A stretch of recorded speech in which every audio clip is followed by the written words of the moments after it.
අපි මීට පෙර වැඩසටහන් වලදී සාකච්ඡා කරා චෙක් පතක නීතිය පිළිබඳ ඉතා වැදගත් කාරණා ගණනාවක්. අද දින මේ වැඩසටහනින් අපි සාකච්ඡා කරන්නේ ඔබගේ විෂය නිර්දේශයට අදාළව චෙක්පත් නිෂ්කාශනය පිළිබඳ කාරණාවන්.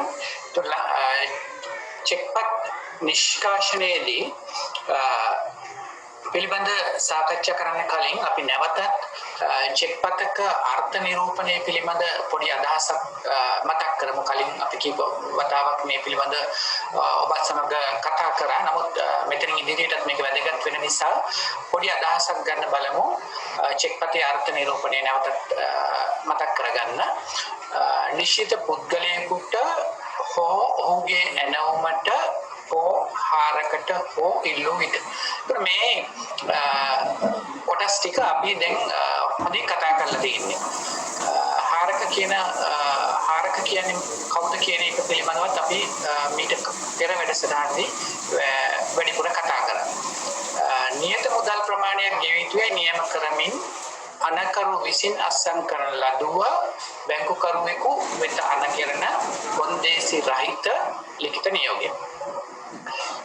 මේක චෙක්පතේ අර්ථ නිරූපණය.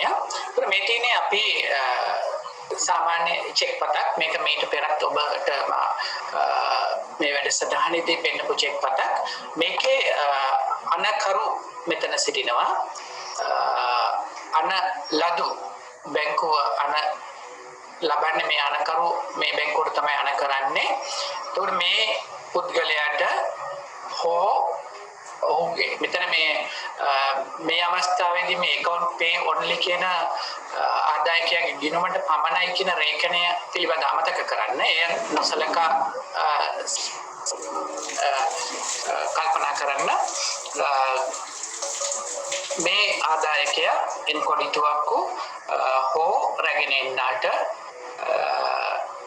මේ චෙක්පත ගෙවන්න කියලා තියෙනවා. නිශ්චිත මුදල් ප්‍රමාණයක් මෙන්න මේ දිනේදී. මේක තමයි චෙක්පතේ අර්ථ දැක්වීම. දැන් එතකොට චෙක්පත් නිෂ්කාශනයේදී මේ අර්ථ දැක්වීම පදනම් කරගෙන තමයි අපි සාකච්ඡා කරන්නේ. එතකොට මේකේ නිශ්චිත පුද්ගලයෙකුට ඔහුගේ ඇනවුමට ඒ කියන්නේ ආදායකයා කියන පිටසනක් දාලා වෙන කෙනෙකුට බාර දුන්නට පස්සේ පැවරුවාට පස්සේ එයාට ඒ පුද්ගලයාට හාරකට ඉල්ලුව විට නියත මුදල් ප්‍රමාණයක් උඩ නිශ්චිතව ගාණ සඳහන් කරලා තිනවා. අනකරු විසින් අත්සන් කරලා තිනවා. බැංකුකරු වෙත අන කරලා තිනවා. කොන්දේසිම සඳහන් වෙන්නේ ලිඛිත නියෝගය. එතකොට මේකෙදී අපි හිතමු මේ චෙක්පත බැංකුවක ශාඛාවකට ඉදිරිපත් වුණා කියලා. බැංකුවකට ශාඛාවකට ඉදිරිපත් වුණාම මේ බැංකු ශාඛාවෙන් අපි හිතමු මෙතන මෙන්න මේ තියෙන්නේ සම්පත් බැංකුවේ මොනරාගල ශාඛාව කියලා අපි හිතමු. එහෙම නැත්නම් අපි සම්පත් බැංකුව බදුල්ල ශාඛාව. දැන් එතකොට මේ බදුල්ල ශාඛාව සම්පත් බැංකුවේ බදුල්ල ශාඛාවට සම්පත් බැංකුවෙන් වෙත අන කෙරුණු සම්පත් බැංකුවේ බදුල්ල ශාඛාව වෙත අන කෙරුණු චෙක්පතක් ඉදිරිපත් කරාට පස්සේ ඒ ශාඛාවෙන් මේක ගෙවීම් කරන්න ඕනේ. ඒකට චෙක්පතක් ගෙවීමේදී ඒ අන ලද බැංකුව බලන කාරණා කීපයක් තියෙනවා. අන ලද බැංකුව ඉදිරිපත් බලන කාරණා ගණනාවක් තියෙනවා. ඒකට ඒ කාරණා තමයි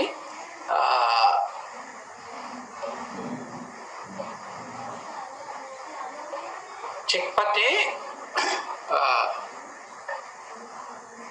අනකරු අපි ගිණුම් විවෘත කිරීමේදී මේ සම්බන්ධයෙන් කතා කරා. ගිණුම් විවෘත කිරීමේදී මෙහෙයුම් උපදෙස් බැංකුවට ලබා දී යුතුයි කියලා අපි කතා කරා. මෙහෙයුම් උපදෙස් කියලා කියන්නේ මේ ගිණුමෙන් මුදල් සම්බන්ධව කටයුතු කිරීමට ගණදෙනු සම්බන්ධව කටයුතු කිරීමට බලතල තියෙන්නේ කාටද කියන එක බැංකුවට දැනුම් දෙන්න ඕනේ. දැන් අපි ගිණුම් විවෘත කරන අවස්ථාවේදී සාකච්ඡා කරා අපි හිතුවොත් ගිණුම මෙහෙවීමට සමිතිම සමිතියක ගිණුමක් කියලා සමිතියේ ගිණුමේ නම් සභාපති සමග භාණ්ඩාගාරික එහෙම නැත්නම් භාණ්ඩාගාරික සමග සභාපති හෝ ලේකම් ඒ මෙහෙයුම් උපදෙස් දෙනු ලැබුවා. දැන් එතකොට බැංකුවට මේ චෙක්පත ගෙවීම සඳහා ඉදිරිපත් කරාට පස්සේ ඒ බැංකුවෙන් බලනවා ඒ මෙහෙයුම් උපදෙස් වල තියලා තියෙන දෙන්නෙද මේ අත්සන් කරලා තියෙන්නේ කියලා. එහෙම නැත්නම් තනි පුද්ගලයෙක් නම් තනි පුද්ගලයෙක් ගිණුමක් නම් ඒ පුද්ගලයා බද්ධ ගිණුමක් නම් ඒ බද්ධ ගිණුමේ බලය පැවරු කට්ටිය ස්වාමියා සහ බිරිඳ බද්ධ ගිණුමක් විවෘත කරලා තියෙනවා නම් ඒ දෙදෙනාගෙන් කෙනෙකු නම් ඒ දෙන්නගේ කෙනෙක්ද මේක අත්සන් කරලා තියෙන්නේ. එතකොට බැංකුවට ඕන් දීලා තියෙන ඔහුගේ අත්සන ඒ අත්සනත් එක්ක ඒ නිදර්ශකයත් එක්ක සංසන්දනය කරලා බලනවා බැංකුවෙන් මේ අත්සනයි ඒ නිදර්ශකයේ ඒ සාම්පල් බැංකුවට දීලා තියෙන අත්සන් කාඩ් පතේ තියෙන අත්සනයි දෙක සංසන්දනය වෙනවාද කියලා. ඒ සංසන්දනය කරලා බලලා තීරණය කරනවා මේක නිවැරදි. එතකොට අනකරු නිවැරදි කියන එක තීරණය කරනවා. මේ බැංකුවේ මෙහෙයුම් උපදෙස් වල සඳහන් වෙන ආකාරයට එතකොට කාරණා දෙකක් එතනදී බැංකුව සලකා බලනවා. එකක් මෙහෙයුම් උපදෙස් අනුව මෙය අනකරුවන් අත්සන් යොදලා තියෙනවද කියන එක. ඒ කියන්නේ දෙදෙනාගෙන් කෙනෙකු එහෙම නැත්නම් සභාපති සමග භාණ්ඩාගාරික එහෙම නැත්නම් ඒ සමග බී එහෙම නැත්නම් ඒ සමග බී හෝ සී ඒ විදිහට ඒ මෙහෙයුම් උපදෙස් වල තියෙන අත්සන් අනුව මේ අත්සන් කරලා තියෙනවද කියලා බලනවා. ඉන් පසුව ඒ අත්සනේ නිදර්ශකයට අපිට බැංකුවට දීලා තියෙන අත්සන සමග මේ අත්සන ගැලපෙනවද කියලා සංසන්දනය කරලා බලනවා. ඒකට අනකරු හරියට අනකරලාද කියලා බලන්න. ඊට පස්සේ මෙතන දිනය නිවැරදිව තියෙනවද කියලා බලනවා. එතකොට දිනේ අපි දන්නවා චෙක් පතක වළංගු කාලය හැටියට සැලකන්නේ මාස 6යි. එතකොට මාස 6කට වැඩිය පරණ චෙක් එකක් නොවෙන්න ඕනේ. ඒ වගේම අද දිනේට වැඩිය ඉස්සරහ දිනයක් අද දිනේට ඉදිරි දිනයක් නොවෙන්න ඕනේ. එතකොට ඒ කියන්නේ ඉදිරිදාතම චෙක් පතක් නොවෙන්නත් ඕනේ. කල්ලිකුත් චෙක් පතක් නොවෙන්නත් ඕනේ. ඒතකොට චෙක් පතක සාමාන්‍ය අවුරුදු 6ක් බැංකුවේ චෙක් පත පිළිබඳ ඒ තොරතුරුත් තබා ගන්නවා. නමුත් චෙක් පතක පරිචය අනුව චෙක් පතක කාලය වළංගු කාලය හැටියට සැලකන්නේ මාස 6ක පමණ කාලයක්. ඊට අමතරව චෙක් පතේ සඳහන් වෙනවා නම් මේ දින 30කට පමණක් වළංගුයි කියලා. දින 30 මාස 6 කියන කතාව අදාළ වෙන්නේ නැහැ. ඒ කාලේ අදාළ වෙන්නේ නැහැ. දින 30ක් තමයි වළංගු වෙන්නේ. 31 වෙනි දිනේදී එය අවලංගු චෙක් පතක් බවට කල්ලිකුත්තු චෙක් පතක් බවට පත් වෙනවා. එහෙම නැත්නම් දින 60ක් කියලා තියෙනවා නම් 61 වෙනි දිනේදී ඒ චෙක් පත කල්ලිකුත්තු චෙක් පතක් බවට පත් වෙනවා. ඊට පස්සේ මේකේ අපි මේ වාස්තවික අංගයන් නිවැරදිද කියලා බලනවා චෙක් පත ගෙවීමට පෙර. ඊළඟට බලන්නේ ගිණුමේ සඳහන් මුදල ඉලක්කමෙන් සහ අකුරෙන් තියෙන දෙක සමානද කියන එක. ඒ දෙක එකම ගණනක්ද කියන එක බලනවා. ඊට පස්සේ රේඛනයේ සම්බන්ධ මොන හරි දේවල් තියෙනවා නම් ඒ බලනවා. ඊට අමතරව ආදායකය පිළිබඳ ඒ වගේම පිටසනක් අවශ්‍ය නම් ඒ පිළිබඳ දේවල් චෙක් පත ගෙවීමට පෙර පරීක්ෂා කරලා බලනවා. ඊට අමතරව යම් කිසි දෙයක් කපලා නැවත නිවැරදි කරලා තියෙනවා. සංශෝධනයක් එක් කරලා තියෙනවා.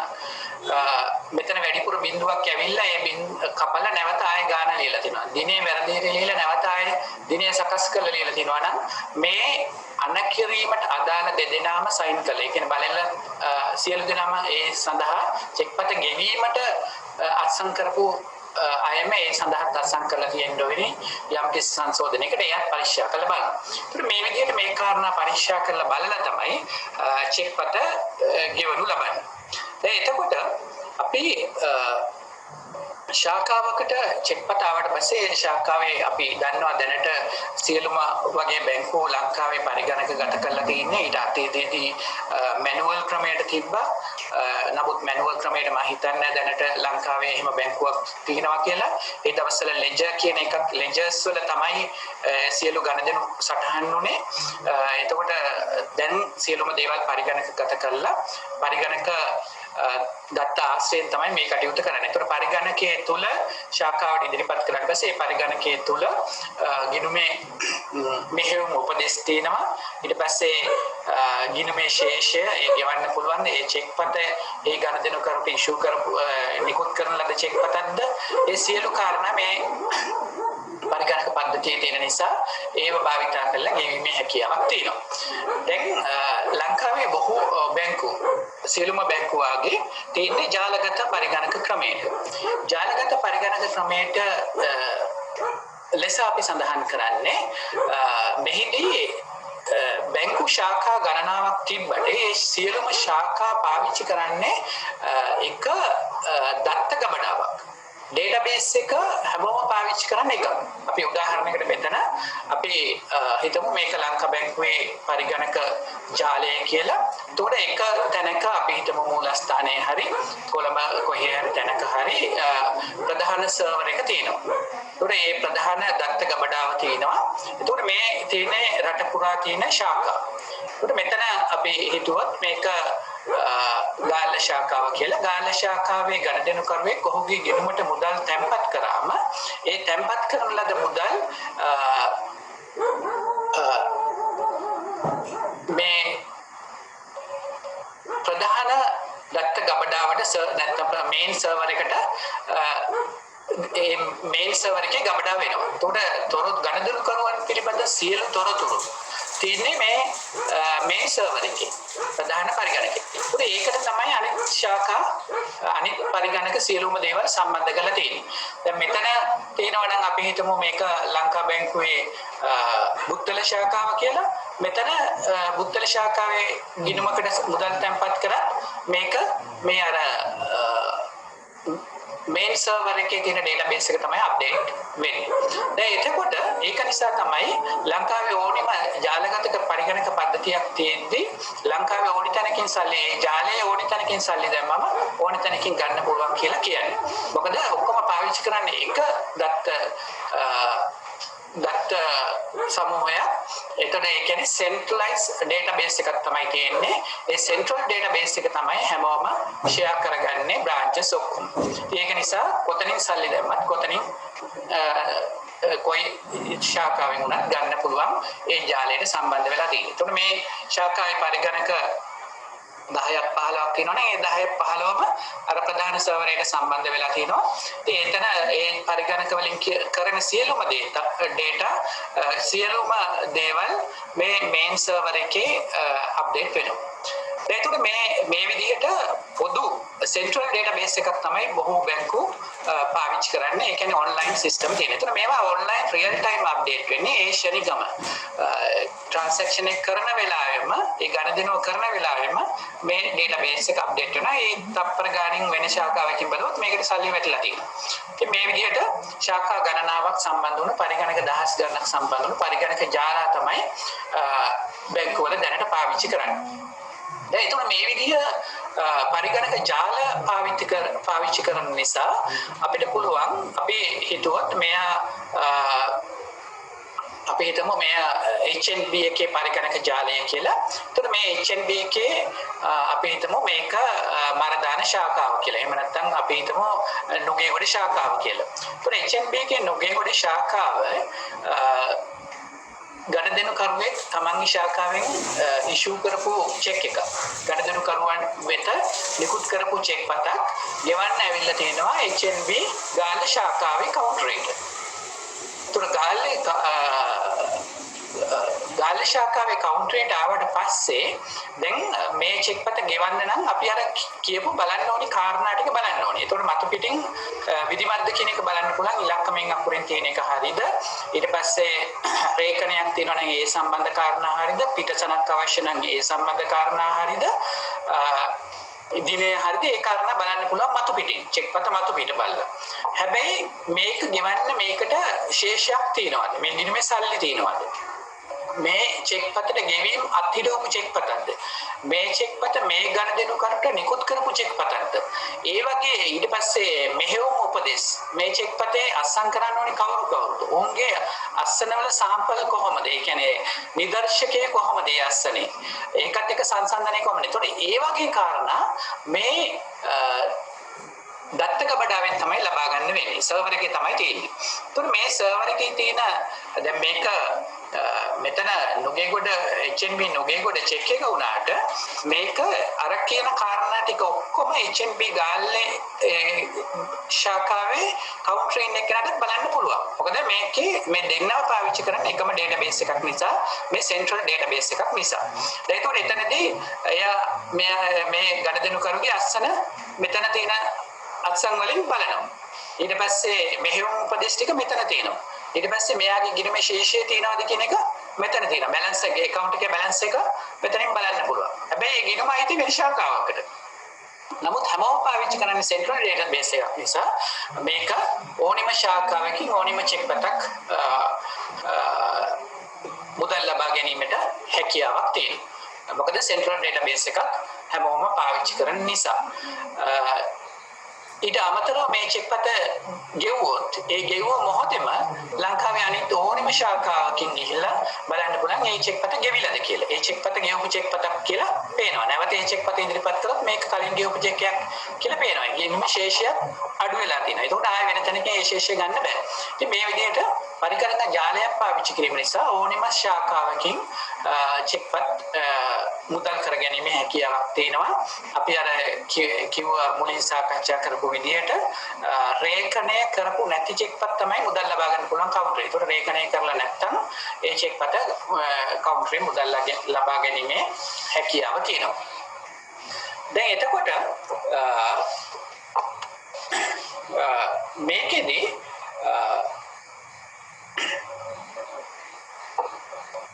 මුදල් තැන්පත් කරත් ඒ වගේ අපිට ඕනෙම තැනකින් බලා ගන්න පුළුවන් මේ ගිණුමේ ශේෂය තියෙනවද කියලා ශේෂය පරීක්ෂා කරගන්න පුළුවන් ඕනෙම ශාඛාවකින්. මොකද මේ සෙන්ට්‍රල් ඩේටාබේස් එක මේ බැංකු පාවිච්චි කරන නිසා. ඒත් අපි කතා කරේ මේ චෙක් පතක් නිකුත් කරාට පස්සේ ඒක රේඛනය කරන ලද චෙක් පතක් නෙවෙයි නම් ශාඛාවකට ගිහිල්ලා කවුන්ටර් එකකින් මුදල් ලබා ගැනීමේදී ඒක එම ශාඛාවෙන් චෙක් පත නිකුත් කරපු ශාඛාවෙන්ම කරගන්නත් පුළුවන්. ජාලගතව සම්බන්ධ කරලා තියෙන නිසා පරිගණක ජාල පාවිච්චි කරන නිසා ඔන්ලයින් transaction update වෙන නිසා වෙනස් ශාඛාවකින් උනත් ඒ මාරු කරගන්න පුළුවන්. ඊට අමතරව ප්‍රායෝගික ප්‍රශ්න වළක්වා ගන්න ශාඛා සමහර බැංකුවල විශේෂ ලිමිට්ස් පාවිච්චි කරනවා. ඒ කියන්නේ වෙන ශාඛාවකින් ගන්නවා නම් මෙච්චර මුදල් ප්‍රමාණයක් තමයි වැඩිම ගන්න පුළුවන් කවුන්ටරින්. තමන්ගේ ශාඛාව හැරෙන්න. ඒ වගේ දේවල් තියෙන්න පුළුවන්. නමුත් ඕනි තැනකින් ඕනි ට්‍රාන්සැක්ෂන් එකක් කරන්න පුළුවන්. ඒ අර ඉන්ටර්නල් කන්ට්‍රෝල් වලට අදාළව තමයි වෙන ශාඛාවකින් තවත් ශාඛාවකින් මුදල් ගන්නවා නම් ගන්න පුළුවන් උපරිම මෙච්චර. ඒ වගේ දෙයක් තියෙනවා නම් ඒක අභ්‍යන්තර පාලනය සඳහා අවශ්‍ය කාරණයක් පමණයි. නමුත් තාක්ෂණික වශයෙන් ඒ සියලු හැකියාවන් තියෙන ඕනි තැනකින් මුදල් ලබා ගැනීම සඳහා. අපි චෙක් පතක් තමන්ගේ බැංකුවටම ඇවිල්ලා තමන්ගේ බැංකු ශාඛාවෙන් හෝ වෙනත් බැංකු ශාඛාවකින් මාරු කර ගැනීමේ හැකියාව පිළිබඳව අපි සාකච්ඡා කරේ. දැන් ඊට පස්සේ අපේ අද මාතෘකාව චෙක්පත් නිෂ්කාශනය. එතකොට නිෂ්කාශනයේදී සිද්ධ වෙන්නේ චෙක්පත තමන්ගේ බැංකුවෙන් නෙවෙයි මාරු කරන්නේ. ඒක අපි හිතමු ගිණුමක තැන්පත් කරනවා කියලා තමන්ගේ බැංකුවෙන් නෙවෙයි. එතකොට එහෙම තමන්ගේ බැංකුවෙන් නෙවෙයි නම් ගිණුමක තැන්පත් කළා තමයි මුදල් ලබා ගන්න වෙන්නේ. එතකොට වෙනත් බැංකුවකින් තමයි මුදල් ලබා ගන්න. අපි උදාහරණයකට හිතමු කොමර්ෂල් බැංකුව අනුරාධපුර ශාඛාවේ චෙක් පතක් තැන්පත් කරනවා සම්පත් බැංකුව මහරගම ශාඛාවේ. දැන් එතකොට මේ චෙක් පත මාරු කිරීමේ වැඩපිළිවෙල. ඒකට චෙක් පතේ සල්ලි තියෙන එක තැනක චෙක් පතේ තැන්පත් කළ සල්ලි එළියට යන්නේ තව තැනකින්. එතකොට මේ ක්‍රියාවලිය මේ වැඩපිළිවෙලට අපි කියනවා චෙක්පත් නිෂ්කාශනය කියලා. ඒක ඉතා සංකීර්ණ වැඩපිළිවෙලක්. එතකොට ඒකේ කොටස් දෙකක් තියෙනවා. බාහිර නිෂ්කාශනය සහ ආමුඛ නිෂ්කාශනය වශයෙන්, කියන්නේ outward clearing සහ inward clearing වශයෙන් ඒක කොටස් දෙකකට අපිට සඳහන් කරන්න පුළුවන්. අපි බලමු මේ චෙක්පත් නිෂ්කාශන ක්‍රියාවලියට සම්බන්ධ වෙන පාර්ශ්වයන් කවුද කියන එක. මේකෙදී චෙක්පත් රැස් කිරීම ගණදෙනුකරුවෙක් චෙක්පත් ගණදෙනුකරුවෙක් වෙනුවෙන් බැංකුව චෙක්පත් රැස් කරනවා. මේකෙදී අපි මුලින් සඳහන් කරපු විදිහට අපි හිතමු සම්පත් බැංකුව නුගේගොඩ ශාඛාවේ ගණදෙනුකරුවෙක් එයාගේ ගිණුමට තැන්පත් කරනවා කොමර්ෂල් බැංකුව අනුරාධපුර ශාඛාවේ චෙක්පතක්.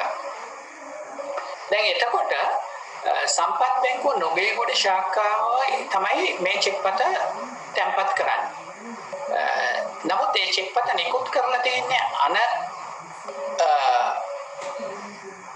අන ලදු වෙන්නේ සම්පත් බැංකුව අනුරාධපුර. මේ කොමර්ෂල් බැංකුව අනුරාධපුර. දැන් මෙහිදී සම්පත් බැංකුව මේ චෙක්පත තමන්ගේ ගණදෙනුකරුවලින් වෙනුවෙන් රැස් කරනවා. රැස් කරලා කොමර්ෂල් බැංකුව අනුරාධපුර ශාඛාවට මේ චෙක්පත ලබා දෙනවා. ලබා දීලා දැන් කොමර්ෂල් බැංකුව අනුරාධපුර තමයි තියෙන්නේ ගණදෙනුකරුගේ අපි මුලින් කියපු සියලුම කාරණා. චෙක්පත ගෙවන්න අත්සන් කරන්න ඕනි කවුද? සල්ලි තියෙනවද? ඒ සියලු කාරණා තියෙන එතන. ඊට පස්සේ ඒ ගිණුමේ මුදල් ටික සම්පත් බැංකුව නුගේගොඩට දෙන්න ඕනේ. නුගේගොඩට දුන්නාට පස්සේ සම්පත් බැංකුවේ නුගේගොඩින් තමයි ගණදෙනුකරු සල්ලි ටික එළියට ගන්න. ඒකට සල්ලි තැන්පත් කරලා තියෙන කොමර්ෂල් බැංකුව අනුරාධපුර, සල්ලි එළියට යන්නේ සම්පත් බැංකුව නුගේගොඩ. ඒකට මෙන්න මේකදී රැස් කරන බැංකුකරු වෙන්නේ සම්පත් බැංකුව නුගේගොඩ, ගෙවන බැංකුකරු වෙන්නේ කොමර්ෂල් බැංකුව අනුරාධපුර. එතකොට මේ දෙන්නම සම්බන්ධයි මේ ක්‍රියාවලියට. චෙක්පත් නිෂ්කාශන ක්‍රියාවලියට. එතකොට මේ දෙක තමයි පාර්ශ්වයන් දෙක, කලෙක්ටින් බැංක් එකයි පේයින් බැංක් එකයි.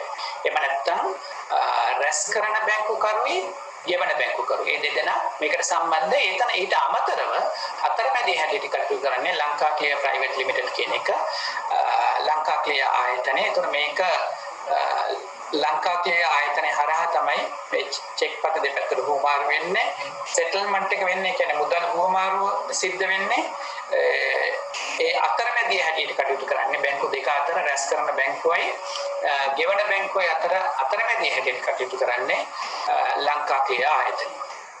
ඒත් අපි බලමු කොහොමද මේ නිෂ්කාශන ක්‍රියාවලිය සිද්ධ වෙන්නේ කියලා.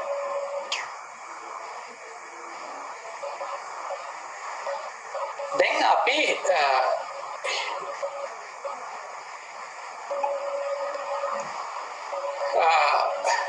මුලින් අපි සරලව හිතුවොත් මෙතන තියෙනවා සම්පත් බැංකුව නුගේගොඩ ශාඛාව තියෙනවා. ඒක සම්පත් බැංකුව නුගේගොඩ ශාඛාවේ තැන්පත් කරා කොමර්ෂල් බැංකුව අනුරාධපුර ශාඛාවේ චෙක්පත්. මෙතන කොමර්ෂල් බැංකුව අනුරාධපුර. දැන් එතකොට සම්පත් බැංකුව නුගේගොඩ තැන්පත් කරන ලද චෙක්පත අපි සම්පත් බැංකුවේ හෙඩ් ඔෆිස් එක, ඊට පස්සේ ලංකා ක්ලියර් එක, ඊට පස්සේ කොමර්ෂල් බැංකුවේ හෙඩ් ඔෆිස් එක හරහා කොමර්ෂල් බැංකුව අනුරාධපුරට මේ චෙක්පත දෙනවා. ඒතකොට කොමර්ෂල් බැංකුවේ අනුරාධපුර ශාඛාවෙන් මේ චෙක්පත අර මතු පිටින් විධිමත්ද, සල්ලි තියෙනවද, අත්සන් නිවැරදිද, ඒ කාරණා සියලු දේවල් බලලා මේ චෙක් පොත ඉෂු කරපු චෙක් පොතට ඒ සියලු දේවල් බලලා මේක ගෙවලා මෙන්න මේ පාර දිගේම ආපහු මෙයාට සල්ලි ටික එවනවා. මොකද ගණදෙනුකරු මුදල් තැන්පත් කරලා තිබ්බේ කොමර්ෂල් බැංකුව අනුරාධපුරේ. දැන් සල්ලි ඉල්ලන්නේ සම්පත් බැංකුව නුගේගොඩ.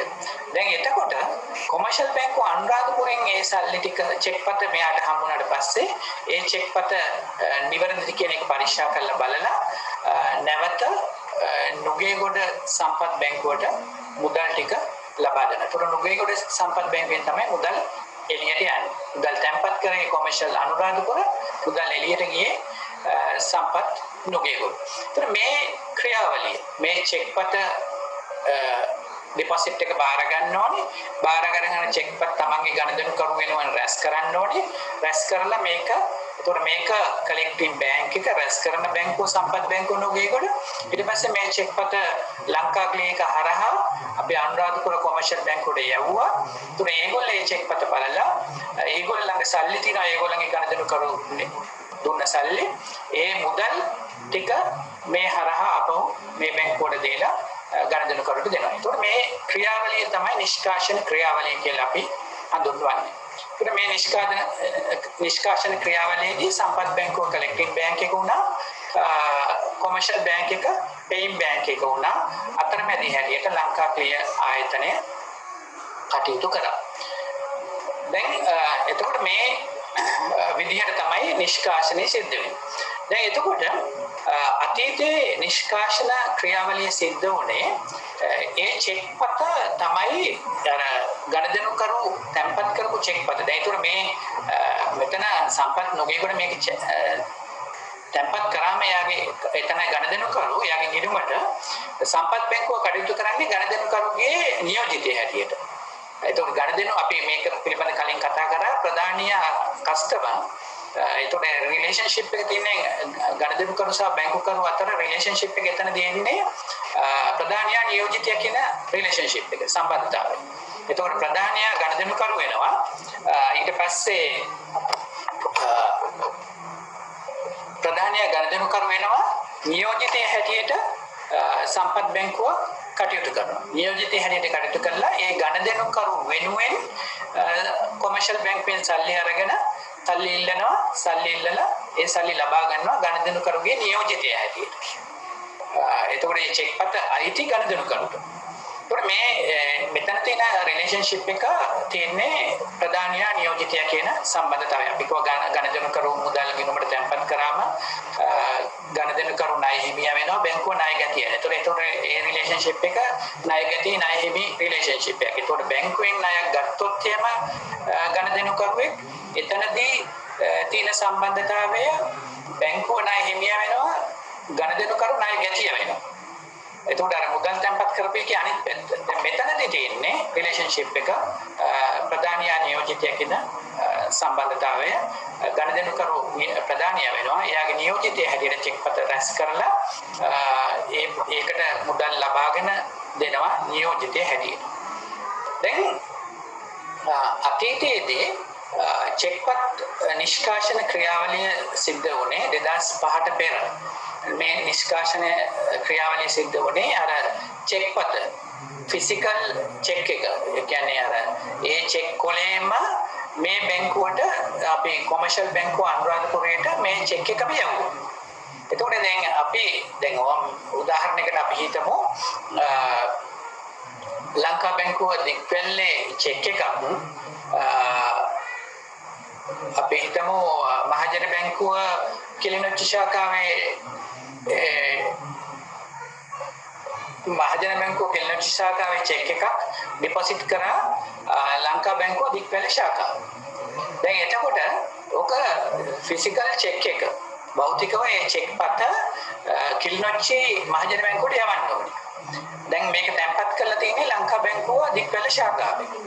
දැන් එතකොට අතීතයේදී සිද්ධ වුණේ අර කුරියර් සර්විස් එක බයිසිකල් වලින් ওই බැංකුවල ලියුම් ගෙනියන වැඩපිළිවෙලක් තියෙනවා. ඒතකොට මේ කුරියර් සර්විස් එක හරහා මාතර ප්‍රධාන ශාඛාවට ඒ චෙක්පත එවනවා. ඒතකොට මාතර ප්‍රධාන ශාඛාවට අර වටේම තියෙන බැංකු ශාඛාවල ටික එතනට එවනවා. ඊට පස්සේ එතන ඉඳලා වෑන් එක කොළඹට අරන් එනවා. ඊට පස්සේ කොළඹින් මේක ට්‍රේන් එකේ දුම්රිය මාර්ගයෙන් යවනවා යාපනයට. උන යාපනයේ ඉඳලා නැවත කුරියර් සර්විස් එක අර බයිසිකල් පාවිච්චි කළ කුරියර් සර්විස් එක හරහා කිලිනොච්චි ශාඛාවට යවනවා. ඊට පස්සේ ඒක ගෙවනවා කියන දැන් එතකොට ඒක යන්න දවස් ගාණක් යනවා. දවස් 10ක් දවස් 6ක් විතර කාලයක් යනවා. ඊට පස්සේ කිලිනොච්චි ශාඛාවට ඒක ලැබුණා මහජන බැංකුව කිලිනොච්චි ශාඛාවට ඒ චෙක් පත ලැබුණාට පස්සේ එයාගේ උත්තරය දෙන්න මේක ගෙවනවද නැද්ද කියන ඒ සල්ලි ටික දීලා ඒ පණිවිඩය දෙන්න අර පාරේ දිගේම ආපහු උත්තරේ එනවා. ඒතකොට මේ වැඩ පිළිවෙලට දවස් 10ක් විතර යනවා. ඒතකොට මේකේ ට්‍රැවලින් ටයිම් එකක් ලොකු ට්‍රැවලින් ටයිම් එකක් තියෙනවා. ඒතකොට චෙක් පතක් නිෂ්කාශනය වීමේදී ඒ ක්‍රියාවලියට ගත වෙච්ච චෙක් පත අපි කිව්වොත් චෙක් පත මාරු වෙන්න දවස් කීයක් යනවද කියන එක තීරණය කරේ T+1 කියන සූත්‍රය පාවිච්චි කරලා. එතකොට T කියලා සඳහන් කරන්නේ travelling time එක +1 තව අතිරේක දවසක්. travelling time එකයි චෙක් පත එහෙට මෙහෙට ගමන් කරන්න යන කාලයයි ඊට අමතරව තව දවසකුයි T+1 තමයි ගියේ. එතකොට අපි හිතමු මේ චෙක් පත හොඳ අපි සාකච්ඡා කරමින් සිටියේ චෙක් පත නිෂ්කාශනයේදී ඒ සඳහා ගත වෙන කාලය පිළිබඳව. ඒකට අපි සඳහන් කරා චෙක් පතක නිෂ්කාශනය සඳහා ගත වෙන කාලය තීරණය වෙන්නේ T+1 කියන සූත්‍රය පාවිච්චි කරලා. එතකොට T ලෙස අපි සඳහන් කළේ මේ චෙක් පත ඒ අදාළ බැංකුවට යාමට සහ ඒ චෙක් පත ගෙවනා නැද්ද පිළිතුරක් ඒමට ගත වෙන කාලය +1 කියන එක. දැන් එතකොට අපි උදාහරණයට ගත්ත දික්වැල්ල ශාඛාව සහ කිලිනොච්චි ශාඛාව අතර චෙක් පතට ගමන් කරන්න දින 10ක් ගත වුණා නම් චෙක් පතේ සල්ලි ගණදෙනු කරුට හම්බෙන්න දින 11ක් යනවා. කාලය දවස් 10 +1 කියන එක.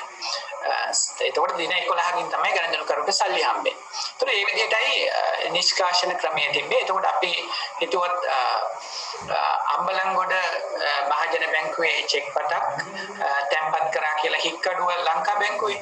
එතකොට ඒකට අරතරන් කාර්යයක් යන්නේ දෙපැත්තට මේ චෙක් පත යෑමට සහ පිළිතුරේමට දවස් 2 බැගින් ගියොත් දවස් 4යි +1 දවස් 5කින් කස්ටමර්ට දින 5කින් කස්ටමර්ට මුදල් ලබා ගන්න පුළුවන්. ගණනකට මුදල් ලබා ගන්න පුළුවන්. ඒත් මේ විදිහට තමයි නිෂ්කාශනය සිද්ධ වුනේ. නමුත් දැන් නිෂ්කාශනය සිද්ධ වෙන්නේ චෙක් පත භෞතිකව ෆිසිකල් චෙක් එක ඒ බැංකුවට යවන්නේ නැහැ. දැන් එතකොට යවන්නේ චෙක් පතේ ස්කෑන් කරපු ඉමේජ් එක. චෙක් පතේ ඉමේජ් එක තමයි අනිත් බැංකුවට යවන්නේ. එතකොට මේකෙදී මේ බැංකුවේ අපි හිතමු මේක ලංකා බැංකුව මහරගම ශාඛාව කියලා. ලංකා බැංකුව මහරගම ශාඛාවේ තැන්පත් කරනවා අම්පාර සම්පත් බැංකුවේ චෙක් පත. උතුර අම්පාර සම්පත් බැංකුවේ චෙක් පත ලංකා බැංකුවේ මහරගම ශාඛාවේ තැන්පත් කරාට පස්සේ ලංකා බැංකුව මහරගම ශාඛාවෙන් මොකද කරන්නේ? එම චෙක් පත ස්කෑන් කරලා ඒ චෙක් එකේ එතකොට ස්කෑනර්ස් සම ශාඛාවකම තියෙනවා. සමහර බැංකුවල එක මධ්‍යස්ථානයකට ගෙනල්ලා ස්කෑන් කරන අවස්ථා තියෙනවා. බොහෝ බැංකුවල ඒ ශාඛාවලම චෙක් පත ස්කෑන් කරලා ඒ ඉමේජ් එක යවනවා ඔවුන්ගේ හෙඩ් ඔෆිස් එක හරහා ලංකා ක්ලියර් එකට. ඒතකොට ලංකා ක්ලියර් එකට ඒ චෙක් පත ආවට පස්සේ දැන් මෙතන අපි හිතමු මේක ලංකා බැංකුව මහරගම ශාඛාව නම් ලංකා බැංකුව මහරගම ශාඛාවේ සම්පත් අම්පාර චෙක් එක ඩිපොසිට් කරාම ඊට පස්සේ මේ චෙක් එක ලංකා බැංකුව මූලස්ථානයේ හරහා ලංකා ක්ලියර් එකට යනවා. ලංකා ක්ලියර් එකට ගියාට පස්සේ ලංකා ක්ලියර් එකෙන් සම්පත් බැංකුවේ හෙඩ් ඔෆිස් එකට දෙනවා. සම්පත් බැංකුවේ හෙඩ් ඔෆිස් එකෙන් ඔවුන්ගේ අම්පාර ශාඛාවට දෙනවා. ඒකට අම්පාර ශාඛාවට දුන්නාට පස්සේ අම්පාර ශාඛාවේ මේ චෙක් පත ගෙවනවද නැද්ද කියන එක තීරණය කරලා පණිවිඩයක් ඔන්ලයින්ම මෙහෙට දෙනවා. එතකොට ඔවුන්ගේ හෙඩ් ඔෆිස් එකට ඇවිල්ලා එතනින් ලංකා ක්ලියර් එකට ඇවිල්ලා එතනින් ලංකා බැංකුවේ හෙඩ් ඔෆිස් එක හරහා මහරගම ශාඛාවට පණිවිඩය ලැබෙනවා. ඒතර මේක මාර්ගස්ථ ක්‍රමයට සිද්ධ වෙන්නේ ඔන්ලයින් ක්‍රමයට සිද්ධ වෙන්නේ. ඒතර චෙක් එක ස්කෑන් කරන මොහොතේම මෙහෙට යනවා. ඊට පස්සේ මේගොල්ලන්ගේ නිශ්චිත වෙලාවෙම මෙහෙට යවනවා. ඒතර මේගොල්ලන්ගේ මේ උත්තරය ඔන්ලයින් තමයි මෙහෙට එන්නේ. ඒතර මේවා ක්ෂණිකව සිද්ධ වෙනවා. ඒතර මේකේ අර අතීතයේදී වගේ ට්‍රැවලින් ටයිම් එකක් නැහැ. මේ චෙක් පත එහෙට මෙහෙට යන දවස් ගණන් වාහනවල ගිහිල්ලා දුම්රිය වල ගිහිල්ලා එහෙමයි චෙක් පතේ ෆිසිකල් චෙක් එකේ ඒ ශාඛාවට යamak නැහැ. එතකොට මේකෙදී ඔන්ලයින් ක්‍රමයට නිසා අර T කියන එක දැන් නැති වෙලා තියෙන්නේ. දැන් තියෙන්නේ 1 විතරයි ඉතුරු වෙලා තියෙන්නේ. T+1 අපි කියුවේ චෙක් පතක් මාරු වෙන්න ගත වෙන කාලය. එතකොට චෙක් පත මාරු වීමට ගත වෙන කාලය T+1 කිව්වට දැන් T නැති නිසා මොකද මේක ට්‍රැවලින් ටයිම් එකක් නැහැ. ඔන්ලයින් රියල් ටයිම් මේක ඔන්ලයින් මේ ට්‍රාන්සැක්ෂන් මේ ඉමේජ් එක මේ පැත්තට යනවා උත්තරයත් ඔන්ලයින් හම්බ වෙනවා ඒක නිසා ට්‍රැවලින් ටයිම් එකක් නැහැ +1 කියන එක විතරයි තියෙන්නේ දැන් ඒක නිසා ඕනෙම බැංකුවක චෙක් පත ඕනෙම බැංකුවක තැන්පත් කරොත් එක් දිනකින් මාරු වෙනවා ඒ කියන්නේ අද මේ චෙක් පත තැන්පත් කරොත් හෙට තමයි ගිහිල්මට මුදල් ලබා ගැනීමේ හැකියාව තියෙනවා ඒක තමයි ඔන්ලයින් ඉමේජ් ක්ලියරින් සිස්ටම් එක ආවට පස්සේ බැංකුව වලට ලැබිච්ච වාසිය.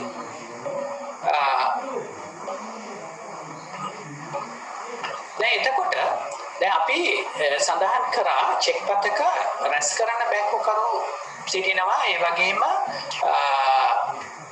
ගෙවන බැංකුකරු සිටිනවා කලෙක්ටින් බැංක් එක තියෙනවා පේන් බැංක් එක තියෙනවා ඒත් අපි ඊට කලින් සාකච්ඡා කරා චෙක් පතක ගෙවද්දී කවුන්ටරේට ඒ චෙක් පත දුන්නොත් ඒ කවුන්ටරේදී ඒ චෙක් පතේ බලන කාරණා ඒ කාරණා බලලා තමයි ඒ කවුන්ටරෙන් ඒ චෙක් පත ගෙවන්නේ එතකොට ඒ වගේම තමයි වෙන බැංකුවක චෙක් පතක් අනිත් බැංකුවේ තැන්පත් කරන්නේ ඒ බැංකුවට ඒ චෙක් පත යවුවට පස්සේ ඔවුන් ඒ චෙක් පත බලන චෙක් පතේ බලන කාරණා ටික අරස් කාරණා ටිකම තමයි. තමන්ගේ බැංකුවේදී තමන් බලපු කාරණා ටිකම තමයි.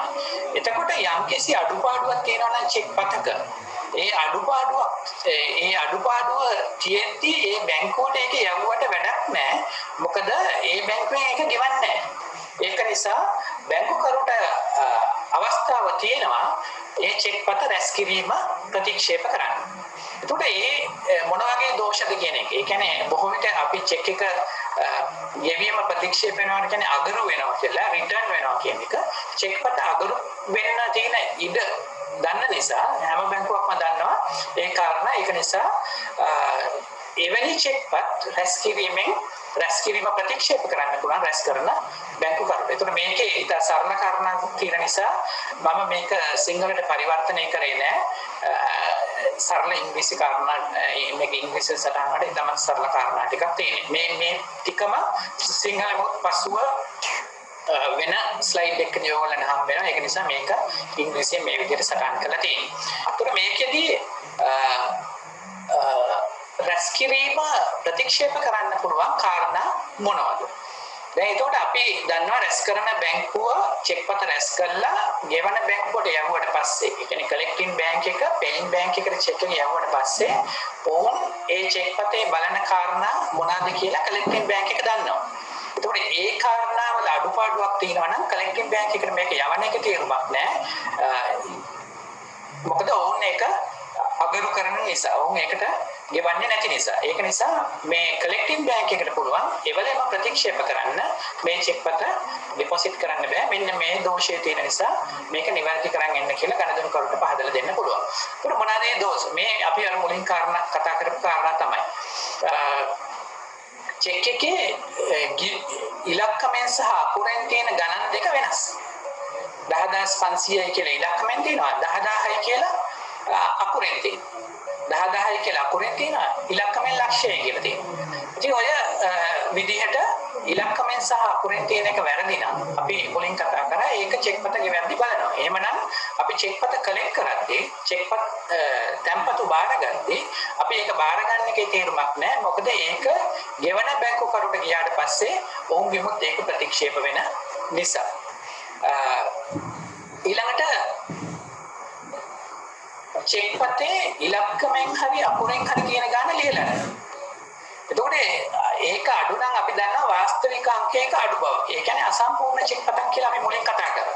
එතකොට චෙක් පතේ එක්කෝ ඉලක්කමෙන් ගාන තියෙනවා අකුරෙන් නෙමෙයි.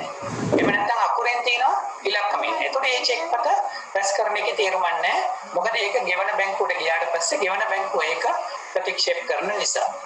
ඊළඟට post dated check. ඒ කියන්නේ ඉදිරිදා තමයි චෙක් පතක්. දැන් අද දිනේට වැඩි ඉස්සරහ දිනයක් තියෙනවා. එතකොට ගණදෙනුකරු මේක අනාගත නිශ්චිත දිනකදී ගෙවන්න කියලා නිශ්චිත දිනේ තියෙනවානේ. එතකොට ඒ දිනේට තමයි මේකට ගෙවන්න බැංකුව බැඳිලා ඉන්නේ. එතකොට ඒක කලින් ගෙවන්න බෑ. එහෙම කලින් ගෙවුවොත් අපි කතා කරා ගණදෙනුකරුගේ අද ගෙවන්න තියෙන චෙක් වලට සල්ලි නැති වෙන්න පුළුවන්. එතකොට ගැටලුවකට මුහුණ දෙන්න පුළුවන්. ඒක නිසා ඉදිරිදා තම චෙක් පතක් ගෙවීම තැන්පත් කරොත් ඒක බාර නොගෙන ඉන්න පුළුවන් කලෙක්ටිං බැංක් එකට. ඒ කියන්නේ චෙක් තැන්පතු බාර ගන්න රැස් කරන බැංකු කරුට. ඊළඟට කල්ලිකුත්තු චෙක් පත. කල්ලිකුත්තු චෙක් පත කියන එක අපි කතා කරා. කල්ලිකුත්තු චෙක් පත කියලා කියන්නේ චෙක් පතේ වළංගු කාලය මාස 6යි නම් මාස 6 පැනලා. එහෙම නැත්නම් චෙක් පත දින 30කට පමණක් වළංගුයි කියලා ගහලා තියෙන චෙක් පතක් නම් දින 31ක් වෙලා 32ක් වෙලා. දින 60කට වළංගුයි කියලා ගහලා තියෙනවා නම් දින 61ක් 62ක් කල්ලිකුත්තුනේ. එහෙමනම් කල්ලිකුත්තු චෙක් පතක් හැටියට ඒ චෙක් පතට ගෙවීම කරන්නේ ගෙවන බැංකුකරු විසින්. ඒක නිසා රැස් කරන බැංකුකරුට පුළුවන් ඒ චෙක් පත තැන්පතු බාර ගන්න එක ප්‍රතික්ෂේප කරන්න රැස් කරන බැංකුකරු හැටියට. ශ්‍රී ලංකාවේ වැලිඩිටි එක්ස්පයර් කියන එක තියෙන්නේ දින 30කට වළංගු නම් දින 30 පැනලා. ඒතකොට චෙක් පත ක්‍රොස් කරන එක රේඛනය පිළිබඳව අපි කතා කරා. ඒතකොට චෙක් පත මේ අවස්ථාවේදී මේ බැංකු කරු කටයුතු කරන්නේ ගණදෙනුකරුගේ නියෝජිතය හැටියට. ඒතකොට බැංකුකරු තමයි චෙක් පතට අය ලබා ගන්න. මුදල් ලබා ගන්න. ඒතකොට බැංකුව මේක රේඛනය කරනවා. එතකොට ඒක විශේෂ රේඛනයක් වෙනවා. බැංක් එක නමක් ගාලා රේඛනය කරාම එතකොට බැංකු දෙක රේඛන තිබ්බොත් එහෙම අපිට මේ බැංක වෙන බැංකුවකට ගිහලා ඩිපොසිට් කරා. ඊට පස්සේ මේ බැංකුවේ මොකක් හරි දිනේ ඉස්සරහ දිනයක් තියෙන කියලා ආපහු දුන්න රේඛනය කරලා ඉවර වෙනවා. ඊට පස්සේ අද ගෙනල්ලා තව බැංකුවක දානවා. එතකොට මේ බැංකුවේ රේඛන. එතකොට රේඛන දෙකක් තිබ්බොත් එහෙම මේක බාර ගන්න බෑ. මොකද ගෙවන බැංකුවට දැනගන්න බෑ මේක කොයි බැංකුවටද ගෙවන්නේ කියලා. මොකද බැංකු දෙක රේඛන තියෙන නිසා. ඒ වගේ එකක් බාර නොගෙන ඉන්න පුළුවන්. ඊට පස්සේ අපි දන්නවා දැන් ගෙවන බැංකුකරු දන්නේ මේ අස්සන නිවැරදි කියන එක. මොකද මේ අස්සන තියෙන්නේ මේ රැස් කරන බැංකුකරු දන්නේ මේ චෙක් පතේ අස්සන නිවැරදිද කියන එක. මොකද චෙක් පතේ අස්සන පිළිබඳ තොරතුරු ඒ කියන්නේ ඒකේ සාම්පල් එක සිග්නේචර් එකේ ස්පෙසිෆිකන් එක ඒ වගේම මෙහෙයුම් උපදෙස් තියෙන්නේ ගෙවන බැංකුව. ඒතකොට රැස් කරන බැංකුකරුට තීරණය කරන්න බෑ මේකේ සිග්නේචර් එක මේකේ අස්සන වැරදි කියන එක. හැබැයි අපි හිතමු මේකේ ඒසා B අස්සම් කරන්න ඕනේ කියලා කියනවාද කියන එක රැස් කරන බැංකුකරු දන්නේ නැහැ. මොකද ඒ තොරතුරු මෙහෙම උපදෙස් තියෙන්නේ ගෙවන බැංකුකරු ළඟ. දැන් එතනදී හැබැයි එක දෙයක් රැස් කරන බැංකුකරුට පේනවා. අඩු ගානේ එක අස්සනක් තියෙනවා. අස්සනක් දෙකක්ද තුනක්ද ඒක දන්නේ නැහැ. නමුත් ඒක අස්සනක් තියෙනවා. ඒ අස්සන වරදින්නත් පුළුවන්. ඒකත් එයා දන්නේ නැහැ. වැරදි අස්සනක් හරි තියෙනවා. ඒකට අස්සනක් මොකක්වත් නැත්නම් ඒ චෙක් පත රැස් කරන්න බෑ. මොකද ඒක අපි දන්නවා අර බැංකුවට ගියාට පස්සේ කොහොමද ගෙවන බැංකුකරු ඒකට ගෙවන්නේ නැති නිසා. ඊළඟට චෙක් පතේ සංශෝධනයක් තියෙනවා. මොන හරි වෙනසක් තියෙනවා. අපි මේක කලිමුත් කතා කරා. චෙක් පතේ වෙනසක් මොන හරි කරලා තියෙනවා නම් දිනේ හරි මොකක් හරි මුදලේ හරි වෙනසක් කරලා තියෙනවා නම් ඒකට අර අස්සම් කරන්න බලය තියෙන සියලු දෙනාම අස්සම් කරන්න ඕනේ. ඒත් එහෙම අස්සම් කළා නැත්නම් ඒ චෙක් පත අරහෙට යවුවට පස්සේ ගෙවන්නේ. නමුත් ඒකෙදි අස්සම් වැරදි අස්සනක් තියෙන්න පුළුවන්. අනකරු විදියටයි අර සංශෝධනයේටයි වැරදි අස්සනක් තියෙන්න පුළුවන්. නමුත් ඒක හොයාගන්න බෑ කලෙක්ටිව් බැංක් එකට චෙක් ඩිපොසිට් බාර ගන්න බැංකුවල. නමුත් මොකක් හරි වැරද්දක් කරලා තියෙනවා නම් ඒකට අමතර අස්සනක් තියෙන්න ඕනේ. ඒක ප්‍රතික්ෂේප කරන්න පුළුවන්. ඒ වගේ වුණොත්. ඊට පස්සේ චෙක් පත ඉරිලා ඒ කියන්නේ අබලි වෙලා එහෙම නැත්නම් තින්ත බොද වෙලා ඒ වගේ තියෙනවා නම් ඒ චෙක් පත රැස් කිරීමෙන් වළකින්න පුළුවන්. ඊට පස්සේ චෙක් පත නිවැරදිව අනකරලා නැත්තම් චෙක් පත නිකුත් කරලා නිවැරදි ක්‍රමයට නිකුත් කරලා නැත්නම් අපි මේක මීට කලින් දේශනාවකදී අපි සාකච්ඡා කරා කෑෂ් චෙක් එක ඕඩර් චෙක් එකක් වෙන්න බෑ කියලා. ඒ කියන්නේ අනකරන චෙක් එකක් වෙන්න බෑ විධානයක් නිකුත් කරන චෙක් එකක් වෙන්න බෑ කෑෂ්. ඕක කියන්නේ කෑෂ් හෝ අනට කියන්න බෑ. මොකද කෑෂ් වලට අන කරන්න බෑ කාටවත්. එතකොට ඒක pay cash කියලා තියෙනවා. එතකොට හොරගෙන එන්නට කියන එක කපලා නම් ඒක order check එකක් වෙනවා. අනට අදාළ එකක්. ඒකට කෑෂ් වලට කාටවත් අන කරන්න බෑ. හැබැයි AM අත්නායක කියලා තිබ්බොත් එයාට පුළුවන් ඒක කාට හරි අන කරන්න. මේක මෙයාට ගෙවන්න කියලා. නමුත් කෑෂ් වලට අන කරන්න බෑ. ඒකට කෑෂ් කියන චෙක් එක order check එකක් නම් ඒ චෙක් පතට ගෙවීමට බාර ගන්න බෑ. ඒ චෙක් පතට ගෙවන්නේ නැති නිසා.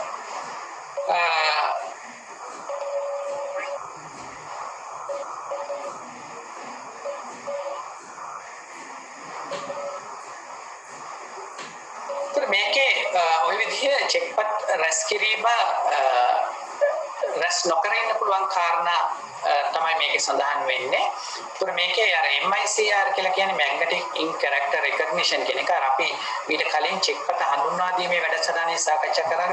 චෙක්පත පහළ අර ගිණුම් අංකය බැංකුවේ කෝඩ් එක ශාඛාවේ කෝඩ් එක ඒ කියන්නේ බැංකු අංකය ශාඛා අංකය ඊළඟට චෙක්පතේ අංකය ඒ සියලු දේවල් වෙනම තින්තකින් මුද්‍රණය කරලා තියෙනවා. එතකොට අර ස්කෑනින් මැෂින් එකෙන් චෙක් එක ස්කෑන් කරද්දී ඒ ස්කෑනර් එකෙන් ඒක රීඩ් කරනවා. එතකොට ඒ රීඩ් කරලා තමයි අර data file එක හදාගන්නේ. එතකොට image එකයි data file එකයි තමයි අර බැංකුවට යවන්නේ. එතකොට මේකේ චෙක්පත නමලා හරි මොනවා හරි කරලා අර MICR line එකේ තියෙන data වලට damage එකක් වෙලා තියෙනවා. ඒක කියව ගන්න බැරි විදිහට හානියක් වෙලා තියෙනවා නම් ඒ චෙක්පත බාර ගන්න නැතුව ඉන්න පුළුවන්. ඒක නිසා තමයි කියන්නේ අපි චෙක්පත් නමන්න එපා කියලා. නමලා හරියට අර ඉලක්කමක් උඩින් නැමිලා තිබ්බොත් එහෙම අර ink එක හරියට read කරන්න නැතුව ඉන්න පුළුවන් ඒ character එක ස්කෑනින් මැෂින් එකේ. ඒ වගේම image friendly නොවන චෙක් එකක් එවැනි අවස්ථාවක් දැනට ඇත්තටම ඇති වෙන්නේ සියලුම වාණිජ්‍ය බැංකු ලංකා ක්‍රියා ආයතනයේ උපදෙස් වලට අනුව චෙක්පත් නිකුත් කරන නිසා. දැන් ඊට පස්සේ අපි කිව්වා මේ චෙක්පත් නිෂ්කාශන ක්‍රියාවලියේදී ලංකා ක්‍රියා ආයතනය අතරමැදිය හැටියට කටයුතු කරනවා කියලා. ඒකෝට ලංකා ක්‍රියා කියන ආයතනය තමයි චෙක් බැංකු දෙක අතරමැදිය හැටියට ඉන්නේ. ඒතර මේක කම්පැනි එකක්. නමුත් මේක පාලනය වෙන්නේ මහ බැංකුව යටතේ. මේක හැම බැංකුවකම ෂෙයාර්ස් තියෙනවා. මේක ඒ කම්පැනි ෂෙයාර්ස් තියෙනවා හැම බැංකුවකම 50%කට ආසන්න ෂෙයාර්ස් තියෙන්නේ මහජන බැංකුවට සහ ලංකා බැංකුවට. එතකොට සියලු බැංකු එක්කම වෙලා තමයි මේක පිටවගෙන තියෙන්නේ. නමුත් ඒක මෙහෙවන්නේ පාලනය කරන්නේ ඒක වග කියන්නේ ශ්‍රී ලංකා මහ බැංකුවට. මේක දැනට ලංකා ක්‍රියා ආයතනය පවත්වාගෙන යන්නේ ලංකා බැංකුව මූලස්ථාන ගොඩනැගිලි තමයි ඒ ආයතනයේ තියෙන්නේ. එතකොට ලංකාවේ කොයි ශාඛාවකින් කුමන බැංකුවකින් චෙක්පත් රැස් කරා ඒ ඉමේජස් ටික ඔක්කොම අන්තිමට ඒ ලංකා බැංකුව මූලස්ථානයේ තියෙන ලංකා ක්‍රියා ආයතනයට තමයි ලැබෙන්නේ. එතනින් තමයි අනිත් බැංකුවට හුවාරු කරලා දෙන්නේ. දැන් එතකොට අපි මේකෙදී අපි සාකච්ඡා කරා චෙක්පතක් මේ බැංකුවට කොහමද යන්නේ කියන. ඒකට ලංකා ක්‍රියා ආයතනයේදී දැන් අපි උදාහරණයකට ගත්තේ මෙතන ලංකා බැංකුව මහරගම ශාඛාවේ තැන්පත් කරා සම්පත් අම්පාර චෙක් එක. සම්පත් අම්පාර චෙක් එක මේ බැංකුව මේ මාර්ගයේ දිගේ ගිහිල්ලා සම්පත් අම්පාරට හම්බුණා. සම්පත් බැංකුව අම්පාර ශාඛාවෙන් ඒකට ඒකට පිළිතුරක් මේ හරහා දීලා ලංකා බැංකුව මහරගමින් එළියට සල්ලි ටික ගියා. දැන් ඊට පස්සේ දැන් ලංකා බැංකුව මහරගම ඩිපොසිට් කරන්නේ සම්පත් අම්පාර චෙක් විතරක් නෙවෙයි. ඒකට සම්පත් බැංකුවේ ලංකාවේ තියෙන ඕනම ශාඛාවක් චෙක් ඩිපොසිට් කරන්න පුළුවන් මෙතන. ඊට අමතරව ලංකා බැංකුව මහරගම ශාඛාවේ ගනුදෙනුකරුවන් ඔවුන්ගේ ගිණුම් වලට තැන්පත් කරන්නේ සම්පත් බැංකුවේ චෙක් විතරක් නෙවෙයි. මහජන බැංකුවේ ගිණුමත් ඔවුන් ගිණුම් වලට තැන්පත් කරනවා. එතකොට මහජන බැංකුවේ ලංකාවේ ඕනම ශාඛාවක ගිණුම් වලට අදාළ චෙක්පත් එතන තැන්පත් කරන්න පුළුවන්. ඊළඟට කොමර්ෂල් බැංකුවේ චෙක්වල චෙක්පත් ඕනම කොමර්ෂල් බැංකු ශාඛාවකින් නිකුත් කරපේක තැන්පත් කරන්න පුළුවන්. එතකොට මෙතන මේ එක බැංකු ශාඛාවක චෙක්පත් රැස් කරනවා ලංකාවේ තියෙන කොමර්ෂල් බැංකු ඔක්කොගෙම චෙක්පත්. ඊට පස්සේ මේ චෙක්පත් ඒකෙන් එක ශාඛාවල නිකුත් කරපු චෙක්පත් දහස් ගාණක් මේ බැංකුව රැස් කරනවා. ඒ රැස් කරන ටික ඔක්කොම අපි උදාහරණයට ගන්න ලංකා බැංකුව දැන් මේකෙදි ගත්තේ. ඒක ලංකා බැංකුව මූල ස්ථානයේට මේක ලැබෙනවා. දැන් එතනදී ලංකා බැංකුවේ මූල ස්ථානයට ලැබෙන්නේ මහරගම ලංකා බැංකුවේ ඩිපොසිට් කරපු චෙක් විතරක් නෙවෙයි. දැන් එතන ලංකා බැංකුව අනුරාධපුර චෙක් ශාඛාවෙන් ඩිපොසිට් කරපු සියලුම බැංකුවල චෙක් ටිකක් මෙතෙන්ට එනවා. ඊළඟට නුවරඑළිය ශාඛාවේ ඩිපොසිට් කරපු සියලුම චෙක් ටිකක් මෙතන එනවා. ලංකා බැංකුවේ සියලුම ශාඛාවල ඩිපොසිට් කරපු චෙක් දහස් ගණනක් මෙතෙන්ට ලංකා බැංකුව මූලස්ථානයට හම්බ වෙනවා. දැන් එතකොට ලංකා බැංකුව මූලස්ථානයේ මොකද කරන්නේ? ඒ ටික ඔක්කොම බල්ක් එකම ඒ තොගේ පිටින්ම දහස් ගානම දෙනවා ලංකා ක්ලියරයකට. මෙන්න ලංකා බැංකුවේ ශාඛාවල අද දිනේ තැන්පත් කරපු වෙනත් බැංකුවල චෙක්පත් කියලා ලංකා ක්ලියර් ආයතනයට දෙනවා. එතකොට ලංකා ක්ලියර් ආයතනයේට ලංකා බැංකුවේ ශාඛාවල ඩිපොසිට් කරපු චෙක් විතරක් නෙවෙයි හම්බෙන්නේ. දැන් එතකොට අපි හිතමු මහජන බැංකුවේ. මහජන බැංකුවේ තිබිරිගස්සා ශාඛාවේ තැන්පත් කරපු චෙක් ටිකක් මහජන බැංකුව හෙඩ් ඔෆිස් එක හරහා එතෙන්ට එනවා. ඒතකොට මහජන බැංකුවේ ලංකාවේ තියෙන සියලුම ශාඛාවල තැන්පත් කරපු සියලුම බැංකුවල චෙක්පත් ටිකත් එතෙන්ට එනවා. ඊළඟට කොමර්ෂල් බැංකුවේත් ඔක්කොම චෙක් ටික එතන. ඒතකොට චෙක් ලක්ෂ ගාණක් එතෙන්ට එක්ක වෙනවා ලංකා ක්ලියර්. ඒතකොට ලංකා ක්ලියර් එක මොකද කරන්නේ? මේක වර්ග කරනවා එක බැංකුවලට. ඒතකොට කොහොමද වර්ග කරන්නේ? ඒතකොට වර්ග කරන්නේ අපි මුලින් සඳහන් කරා චෙක්පතේ අර යට තියෙන MICR කෝඩ් ලයින් එක. ඒතකොට ඒකෙන් තමයි මේක data file එක හැදෙන්නේ. තොරතුරු ටික රැස් කරගන්නේ එතන. ඒතකොට ඒකේ තියෙනවා කියලා අපි කිව්වා බැංක් කෝඩ් එක, බ්‍රාන්ච් කෝඩ් එක. එතකොට මහජන බැංකුව නම් 7135. එතකොට 7135න් එතකොට ඒගොල්ලන් මේක සෝට් කරගන්න ලොකු වෙලාවක් යන තප්පර ගානක් යනකොට ලංකාවේ සියලුම වාණිජ්‍ය බැංකුවල තැන්පත් කරපු මහජන බැංකු චෙක් වල ඉමේජ් ටික එක තැනකට ඒගොල්ලන්ට තප්පර ගානක් ඇතුළත ගන්න පුළුවන් අර බැංක් කෝඩ් කියන එක අනුව වර්ග කරගත්තා. ඊළඟට බැංක් ඔෆ් සිලෝන් නම් ලංකා බැංකුව නම් 7010. ඒකට 7010 කෝඩ් එකෙන් ඒ ටික ඔක්කොම ඒගොල්ලන් සෝට් කරගන්න එක ගොඩකට ගන්න පුළුවන් තප්පර ගානක් ඇතුළත. එතකොට මේ ආපු චෙක් ලක්ෂ ගානම මොකද කරන්නේ? ලංකා ක්ලියර් එකේදී ලංකා ක්ලියර් ආයතනයේදී වර්ග කරගන්නවා ඒ බැංකුව වලට අනුව. ඒකට මේ බැංකුව වලට අනුව වර්ග කරලා ඒ චෙක් ටික දෙනවා ඒ බැංකුව වල මූලස්ථාන වලට. එතකොට එතනදී මොකද වෙන්නේ? ඒ මූලස්ථාන වලින් ඒක බ්‍රාන්ච් කෝඩ් වලට සෝට් කරගන්න පුළුවන්. එතකොට අපි කිව්වා බැංක් කෝඩ් එක තියෙනවා, බ්‍රාන්ච් කෝඩ් එක තියෙනවා. එතකොට අංක 2 කියන ශාඛාවට 7010 අංක 2 චෙක් ටික ඔක්කොම අරගෙන ඒ බ්‍රාන්ච් එකට දෙනවා. ඊට අංක 3 බ්‍රාන්ච් එක, අංක 4 බ්‍රාන්ච්. ඒ විදිහට බ්‍රාන්ච් කෝඩ් එකෙන් අර ටික වර්ග කරලා ඒ ශාඛාවලට දෙනවා.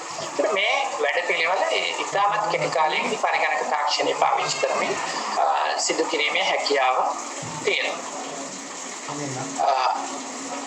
එතකොට ඉමේජ් ක්ලියරන්ස් සිස්ටම් එක අපි දැන් පාවිච්චි කරන නිසා අපිට ඉතාමත් කෙටි කාලයකින් මේක කරන්න හැකියාව තියෙනවා. ඒකට කලෙක්ටිං බැංක් එක මේ චෙක්ස් ටික අරගෙන ලංකා ක්ලියර් එකට දුන්නා.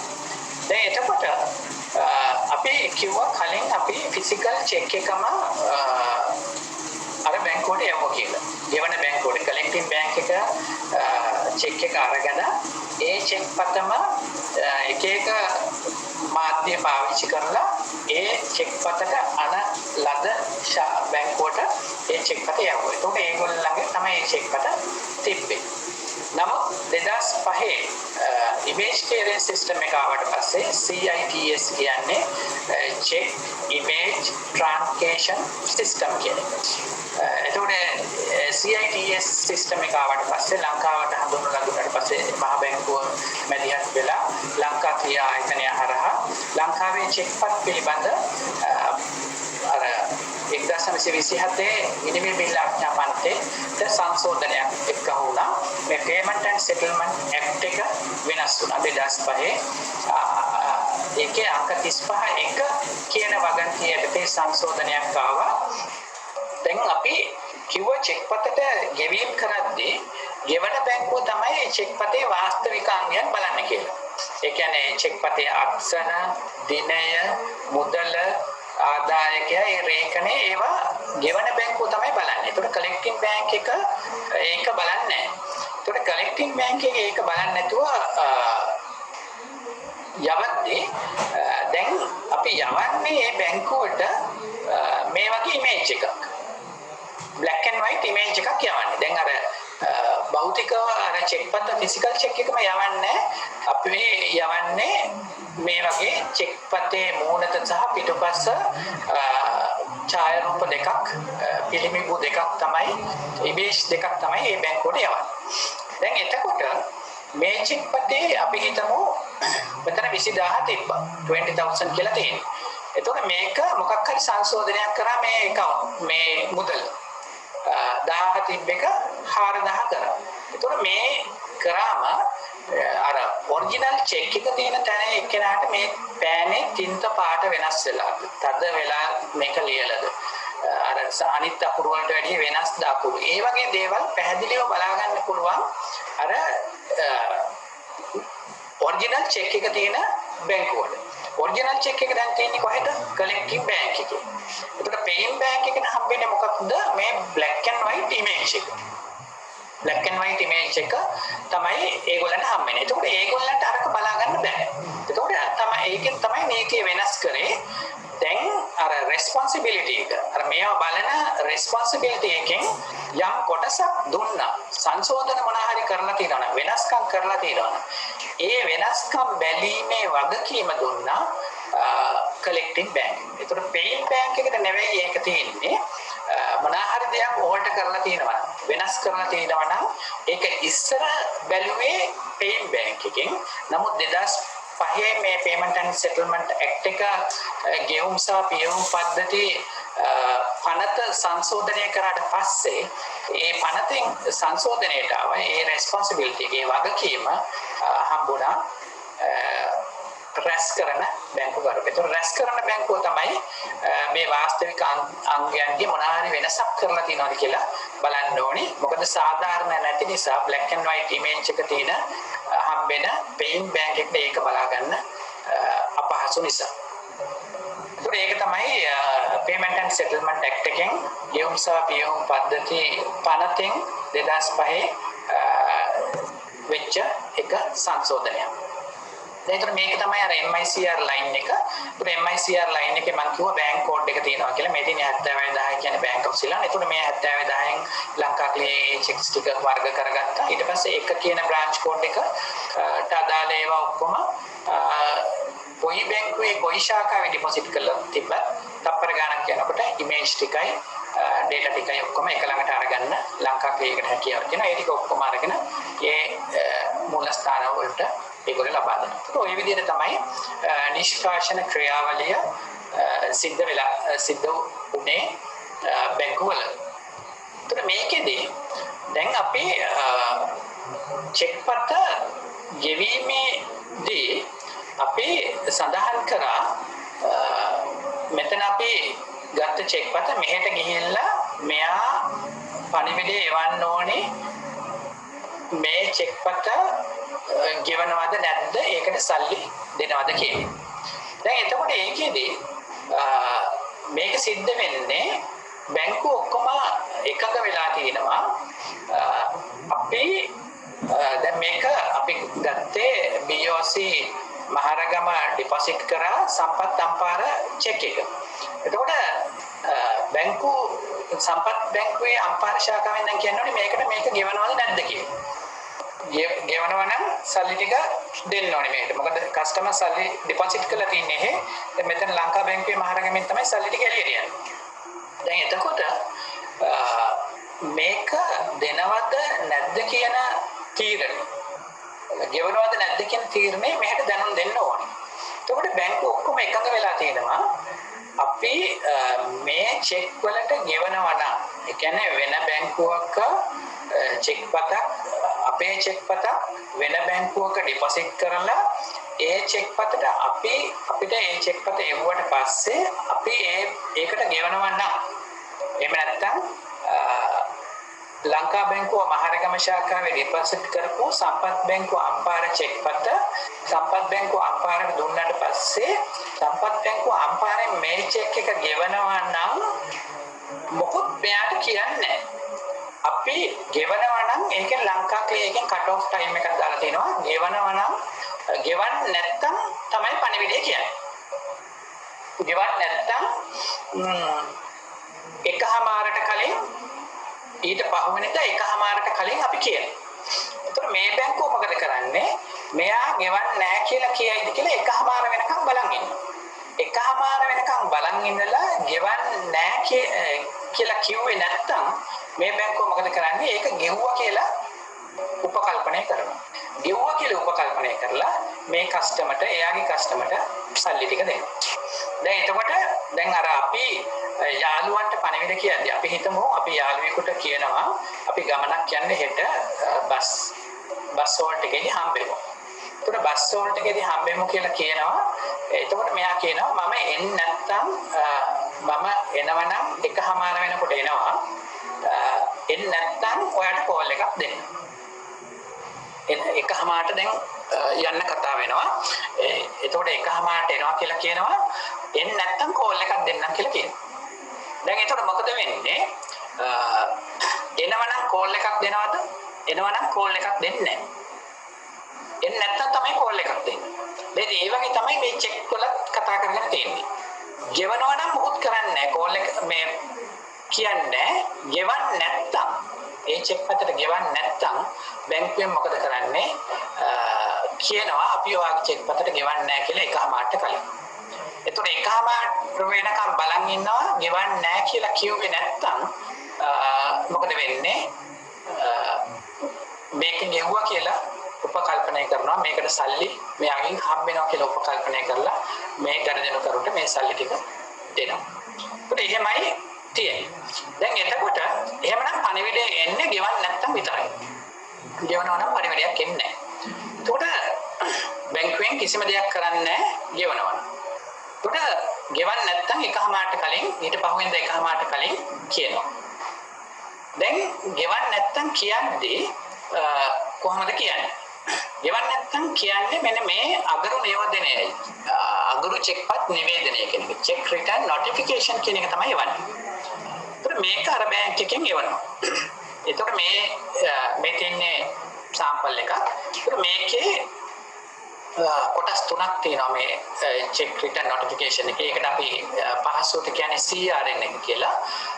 CRN එක කොටස් තුනක් තියෙනවා. එතකොට මේකෙදි මේ යට කොටසේ තියෙනවා අර අපි යවපු චෙක් එකේ ඉමේජ් එකක්. දැන් මොකද චෙක් එකේ ඔරිජිනල් චෙක් එක කලෙක්ටින් බැංක් එකේ තියෙනවා පේයින් බැංක් එකේ ඉමේජ් එක තියෙනවා. දැන් එතකොට ගෙවන්න නැති එකේ දැන් මේ ගෙවන්න නැහැ කියලා එවලා තියෙනවා. ඒකේ ඉමේජ් එකක් එක්ක මේ කොටස එවනවා. අනිත් කොටස් දෙක බැංකුවේ පාවිච්චි සඳහා තියෙනවා. එතකොට ගෙවන්න නැතුව ඉන්නවා නම් චෙක්පත ගෙවන්න නැතුව ඉන්නවා නම් බැංකුවට කියන්න ඕනි සාධාරණ හේතුව. මේක දැන් කොටස් තුනක් තියෙනවා. කස්ටමර් කොපි එක පාර්ට් A කියලා දෙන්නේ. බැංක් කොපි එක පාර්ට් B. අය බැංක්ස් කොපි එක පාර්ට් C. එතකොට මේකේ කොටස් තුනක් තියෙනවා. එතකොට මේකෙදි ඒ බැංකුවේ මේක ගෙවන්න නැතුව ඉන්නවා නම් උන් මේ චෙක් පතට ගෙවන්නේ නැත්තම් ඔවුන්ට සාධාරණ හේතුවක් කියන්න ඕනේ. මෙන්න මේ හේතුව නිසා තමයි අපි මේක ගෙවන්නේ නැත්තේ කියලා. දැන් එතකොට ඒ හේතු බැංකුව ඔක්කොම එක හොයලා ලංකා ක්ලියර් ආයතනයෙන් නිකුත් කරලා තියෙනවා. ඒවා ඩිෆයින් කරලා තියෙනවා. ඒවා නිර්දේශ කරලා තියෙනවා. මෙන්න මේ හේතුවට නම් මේක තමයි අගුරු කරන්න හේතුව විදිහට දක්වන්න ඕනේ. ඒකට ඒවා පැහැදිලි අනිත් බැංකුවට පැහැදිලිව දැනගන්න පුළුවන් මෙන්න මේ හේතුව නිසා තමයි මේක රිටර්න් උනේ කියන්නේ. මේ චෙක් එක රිටර්න් උනේ කියන්නේ. ඒකට අපි බලමු මේ චෙක් රිටර්න් මේ තියෙන්නේ CRN එක ඊට පස්සේ ඒතර ඒකේ තියෙනවා check return remark එක. ඒවට අපි කියන්නේ check return remark කියලා. ඒ කියන්නේ check පත හරවල එවනවා නම් ඒකට හේතු. ඒතර මේක අපි ගත්තොත් ඒකේ තියෙනවා ඒ හේතු වර්ග දෙකක් තියෙනවා. ඒක සමහර හේතු තියෙනවා ඒ හේතුව මත ඒ චෙක් එක ගෙවීම කරේ නැත්තම් ඒ හේතුව මත ඒ චෙක් එක නැවත ඩිපොසිට් කරන්න පුළුවන්. ගණදෙනු කරුණු නැවත තැන්පත් කරන්න පුළුවන්. ඒතකොට මේ තැන්පත් කරද්දී එයා පාවිච්චි කරන්නේ මෙන්න මේ යට කොටස. මොකද දැන් ඔරිජිනල් චෙක් එක දැන් එයා තැන්පත් කරලා ඉවරයි. දැන් දෙවෙනියට මෙයාට හම්බෙලා තියෙන්නේ මේ CRN එක, check return notification එක. එහෙම නැත්නම් අගරු චෙක්පත් නිවේදනය. ඒතකොට මෙයාට මේක තමයි දැන් තියෙන්නේ. චෙක් එක නෑ. චෙක් එක බැංකුවේ තියෙන්නේ. ඒ කියන්නේ කලෙක්ටිං බැංක් එකේ තියෙන්නේ. ඒතකොට මෙයාට පුළුවන් මේක නැවත මේ පහළ කොටස ඔය C කියන කොටස නැවත ඉදිරිපත් කරන්න. ගෙවීම සඳහා ඉදිරිපත් කරන්න. ඒතකොට මේකේ ඉමේජ් එක තියෙනවා. අර විස්තර ඔක්කොම කලින් කැප්චර් කරගත්ත ඒවා තියෙන නිසා ගැටලුවක් වෙන්නේ නැහැ. ඒතකොට මේකෙදි නැවත ඉදිරිපත් කරන්න පුළුවන් හේතු අර රිටර්න් රිමාර්ක් එක අගරු කිරීමේ නිවේදනයේ හේතුව නැවත ඉදිරිපත් කර හැකි හේතුවක් වෙන්න පුළුවන්. ඒතර ඒකෙදී අපි උදාහරණයක් ගත්තොත් ආදායකයාගේ පිටසන අවශ්‍යයි. අපි දන්නවා පිටසන ගැන අපි කලින් කතා කරා එන්ඩෝස්මන්ට්. ඒතර එන්ඩෝස්මන්ට් එකක් ඕනේ නම් ඒක නැත්තම් ඒ බැංකුවට රිටර්න් කරන්න පුළුවන්. එන්ඩෝස්මන්ට් එක නැහැ කියලා. පිටසන නැහැ කියලා. එතකොට ගණදෙනු කරන්න පුළුවන් ඒක පිටසන දාලා නැවත මෙය තැන්පත් කරන්න. ඒතකොට මේක නැවත ඉදිරිපත් කරන්න පුළුවන් හේතු තමයි මේ දෙන්නේ. ආදායකයේ පිටසන අවිධිමත්. අපි කතා කරා කලින් වැඩසටහනේදී පිටසන විධිමත්ව යොදන්නේ කොහොමද කියන එක. ඒ කාරණා ගණනාවක් අපි කතා කරා. ඒතකොට ඒ විදිහට තමයි පිටසන තියෙන්නේ. එහෙම අවිධිමත් පිටසනක් නම් තියෙන්නේ. මේ විදිහට අපි කියපු විදිහට නැත්නම් ඒ පිටසන මේක නැවත ඉදිරිපත් කරන්න පුළුවන් නිවැරදි පිටසන යොදන. ආදායකයේ පිටසන අපැහැදිලි. ඒතකොට පිටසන අපැහැදිලි නම් ඒක නැවත පැහැදිලිව යොදලා ඉදිරිපත් කරන්න පුළුවන්. මතුදාතම චෙක්පත. ඒ කියන්නේ ඉස්සරහ දිනයක් තියෙන චෙක්පත. අපි අර post dated කියලා අර උඩ ඉංග්‍රීසියෙන් සඳහන් කරපු තැන තිබි post dated check එක. එතකොට මේකේ post dated check එකක් නම් නියම දිනේ ආවට පස්සේ ආයෙ ඉදිරිපත් කරන්න පුළුවන්. ඒත් මේ විදිහට කරුණු තියෙනවා මේ කාරණා යටතේ චෙක්පත අගරු වෙලා තියෙනවා නම් රිටර්න් වෙලා තියෙනවා නම් ඒ චෙක්පත නැවත ඉදිරිපත් කරන්න පුළුවන්. ඊට පස්සේ අනකරුට පුළුවන් මේක පේමන්ට් පෝස්ට්පෝන් කරන්න. ගෙවීම කල් දාන්න. එතකොට පේමන්ට් පෝස්ට්පෝන් කරොත් අනකරු කියනකම් මේක ගෙවන එක නවත්තන්න පුළුවන්. ඊට පස්සේ අනකරු කිව්වට පස්සේ නැවත ඉදිරිපත් කරාම මේකට ගෙවන්න පුළුවන්. ඊට පස්සේ චෙක්පතට වෙන කොහෙන් හරි එන්න තියෙන සල්ලි. ඒ කියන්නේ මේ චෙක්පත ගෙවෙන්නේ වෙන කොහෙන් හරි බැංකුවකින් සල්ලි එන ඒ වගේ. එතකොට ඒක තාම හම්බෙලා නැත්තම් මේ චෙක්පත නැවත ඉදිරිපත් කරන්න පුළුවන්. එදාට සල්ලි ඇවිල්ලා තිබ්බොත් මේක ගෙවන්න. ඒ කියන්නේ තවමත් මුදල් හම්බෙලා නැත්තම් රජයේ ගිණුම් වල තමයි බොහෝ විට මේක පාවිච්චි කරන්නේ. ඔන්ලයින් සල්ලි එන්න තියෙනවා නම් මේ චෙක්පත එනකම් මේක රිටර්න් කරනවා. ඊට පස්සේ නැවත ඉදිරිපත් කළ සල්ලි ගන්න පුළුවන්. ඊට පස්සේ මෙන්න මේ කාරණා නැවත ඉදිරිපත් කරන්න බැරි එක.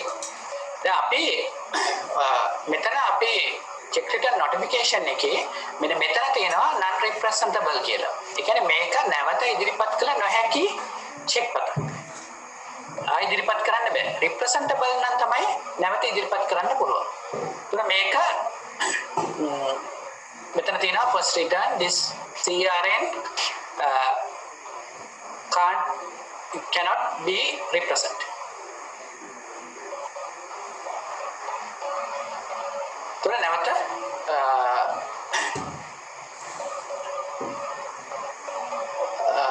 රිප්‍රසන්ට් කරන්න බෑ කියන එක. non representable කියන එක. එතකොට මේකේ මෙන්න මේවා non representable නැවත ඉදිරිපත් කර නොහැකි written remarks. එතකොට මේකේ අනකරු විමසන කියලා කියන්නේ ගිණුමේ මුදල් නැහැ කියන එක. paper drawer කියන එක ගිණුමේ මුදල් නැහැ. එතකොට චෙක් පත නිකුත් කළා කියනවා. නමුත් ගිණුමේ මුදල් නැහැ. එතකොට මේකට දඩයකුත් ගහනවා ඒ චෙක් පතට. ඊට පස්සේ නැවත ඉදිරිපත් කරන්න බෑ. ඒ වගේ කාරණා ටික මේකේ සඳහන් වෙන්නේ. ගිණුම වහලා නම් නැවත ඉදිරිපත් කරත් වැඩක් නැහැ. මොකද ගිණුම වහලා තියෙන්නේ. ඊට පස්සේ අනකරුම ගෙවීම නවත්තලා තියෙනවා. ඒතකොට අනකරු ගෙවීම නවත්තලා නම් නැවත ඉදිරිපත් කරත් තේරුමක් නැහැ. ආය ඉදිරිපත් කරත් ගෙවන්නේ. අනකරු මිය ගොස්සට මුදල් බන්ධනය කරයිද? මුදල් බන්ධනය කියන්නේ රජයේ ආදායම් බදු නියෝගයක් හරි තානම් නියෝගයක් හරි ඇවිල්ලා මුදල් නවත්තලා තියෙන කිනුම. එතකොට මේක ඉදිරිපත් කරත් තේරුමක්. අකුරින් හා ඉලක්කමෙන් සඳහන් වටිනාකම් වෙනස් වෙනවා. ඒ කියන්නේ දෙකක් තියෙන. ඉලක්කමෙන් තියෙන එකයි අකුරෙන් තියෙන එක වෙනස්. ওই විදිහට මෙන්න මේ විදිහ චෙක් පතක් නම් නැවත ඉදිරිපත් කරන්න බෑ ගෙවීම සඳහා. ඊට අමතරව මේ රිටර්න් රිමාර්ක් ඔබ දැනගන්න එක වැදගත් වෙනවා. මොකද විභාගයට අමතරව මේකේ චෙක් CRN එකක් හම්බුනොත් මේකේ රිටර්න් රිමාර්ක් එක දීලා කවුරු හරි උපාධිධාරියෙක් හැටියට ඔබෙන් වාණිජ්‍ය පිළිබඳ මේ චෙක් එක ආයෙ තැන්පත් කරන්න පුළුවන්ද බැරිද කියලා වගේ දෙයක් ඇහුවොත් එහෙම ඔබට මේකේ කියවලා මෙන්න මේ හේතුව තමයි මේක රිටර්න් වෙලා තියෙන්නේ. ඒක නිසා මේක දැන් ඉදිරිපත් කරන එක තේරුමක් නැහැ. චෙක් පත අසම්පූර්ණයි. ඒ කියන්නේ මේකේ ඉලක්කමෙන් තියෙන ගාන හරි අකුරෙන් තියෙන ගාන හරි නැහැ. එහෙම නැත්නම් අස්සන නැහැ, දිනේ නැහැ. මොකක් හරි අඩුවක් තියෙනවා. ඊට පස්සේ චෙක් පත විධිමත්ව නිකුත් කර නොමැත. චෙක් පත විධිමත්ව නිකුත් කර නොමැත කියන එක උදාහරණයක් අපිට ගන්න පුළුවන්. කෑෂ් චෙක් එකක් ඕඩර් චෙක් එකක් හැටියට දීලා. එතකොට ඒක නැවත ඉදිරිපත් කරන එකේ තේරුමක් නැහැ. ඊට පස්සේ වළංගු කාලේ ඉක්ුත් වෙලා. يعني කල් ඉක්ුත් වූ චෙක් පතක් මාස 6 පැනලා. එහෙම නැත්නම් දවස් 30කට වළංගු එක නම් දවස් 30 පැනලා. ඉතින් මේ විදිහට තේනවා නම් මේ චෙක් පත් වලට ගෙවීම සිදු කරන්නේ නැහැ. එතකොට CRN එක තමයි එන්නේ අර බැංකුවෙන් නිකුත් කරන්නේ ගෙවන්නේ නැහැ කියන පණිවිඩය දෙන්නේ CRN එක දීලා. එතකොට CRN එක ආවොත් ඊට පස්සුව මේ චෙක් පත ගෙවි මුදල් හම්බෙන්නේ නැහැ ගනුදෙනු කරුට. මුදල් හම්බෙන්නේ නැහැ. එතකොට ඒකෙදි බැංකු දෙක කතා කරගෙන තියෙන ආකාරයට මේක කටයුතු කරනවා. දැන් ඊට පස්සේ දැන් අපි ওই කතා කරපු කාරණය මේ රූප සටහනේ පැහැදිලිව පෙන්නලා තියෙනවා. ඒකද අපිට මූලිකව අදහස් තියෙනවා අපි මේකට සම්බන්ධ වෙනවා ආයතන තුනක්. එකක් තමයි කලෙක්ටිං බැංක් එක. ඒක ප්‍රසෙන්ටිං බැංක් කියලා කියන්නේ කලෙක්ටිං බැංක් එකම තමයි චෙක්පත් රැස් කරන බැංකුව රැස් කරන බැංකුකරු. ඊට පස්සේ ලංකාවේ ආයතනය මේකට සම්බන්ධ වෙනවා. ඊට පස්සේ පේන් බැංක් එක ගෙවන බැංකුකරු සම්බන්ධ වෙනවා. ඒක මේ ආයතන තුන තමයි චෙක්පත් නිෂ්කාශන ක්‍රියාවලියට සම්බන්ධ වෙන්නේ. ඒක මේ පිළිබඳව ඔබට මූලිකව අදහස තියෙනවා. දැන් එතකොට කස්ටමර් චෙක් එක ඇවිල්ලා රැස් කරන බැංකුකරුගේ බැංකුකරුට බාර දෙනවා. එතකොට ඔහුට බාර දුන්නාට පස්සේ රැස් කරන බැංකුව මොකද කරන්නේ? ඒක ස්කෑන් කරනවා. අපි කො චෙක් පත ස්කෑන් කරලා හදා ගන්නවා ෆයිල්ස් දෙකක්.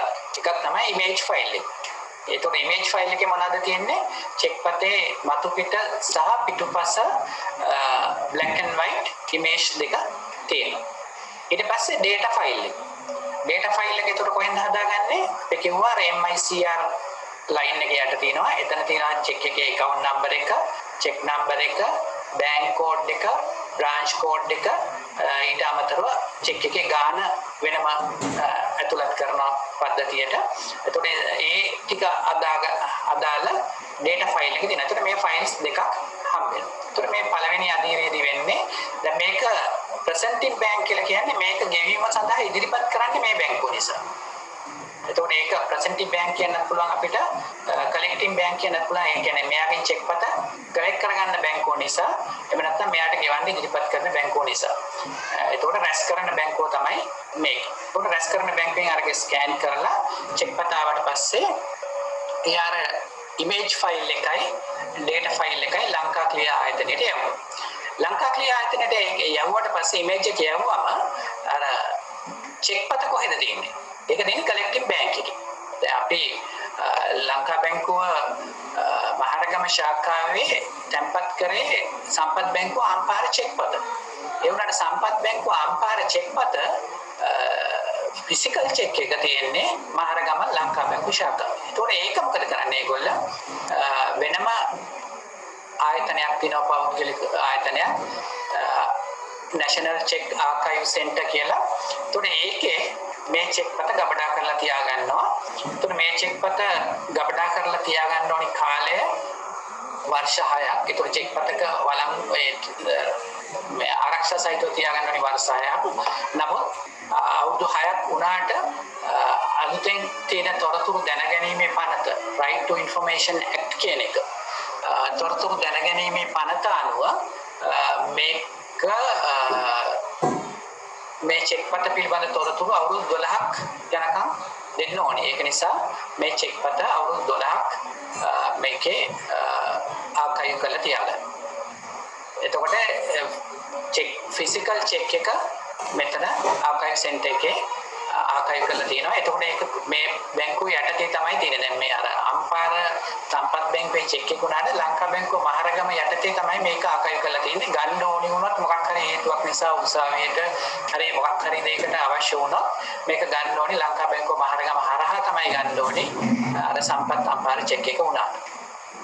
ඊට පස්සේ මෙතනින් අපි ඩේටා ෆයිල් එකයි ඉමේජ් එකයි තමයි ලංකා ක්ලියර් එන්නේ. ෆිසිකල් චෙක් එකේ එන්නේ නැහැ.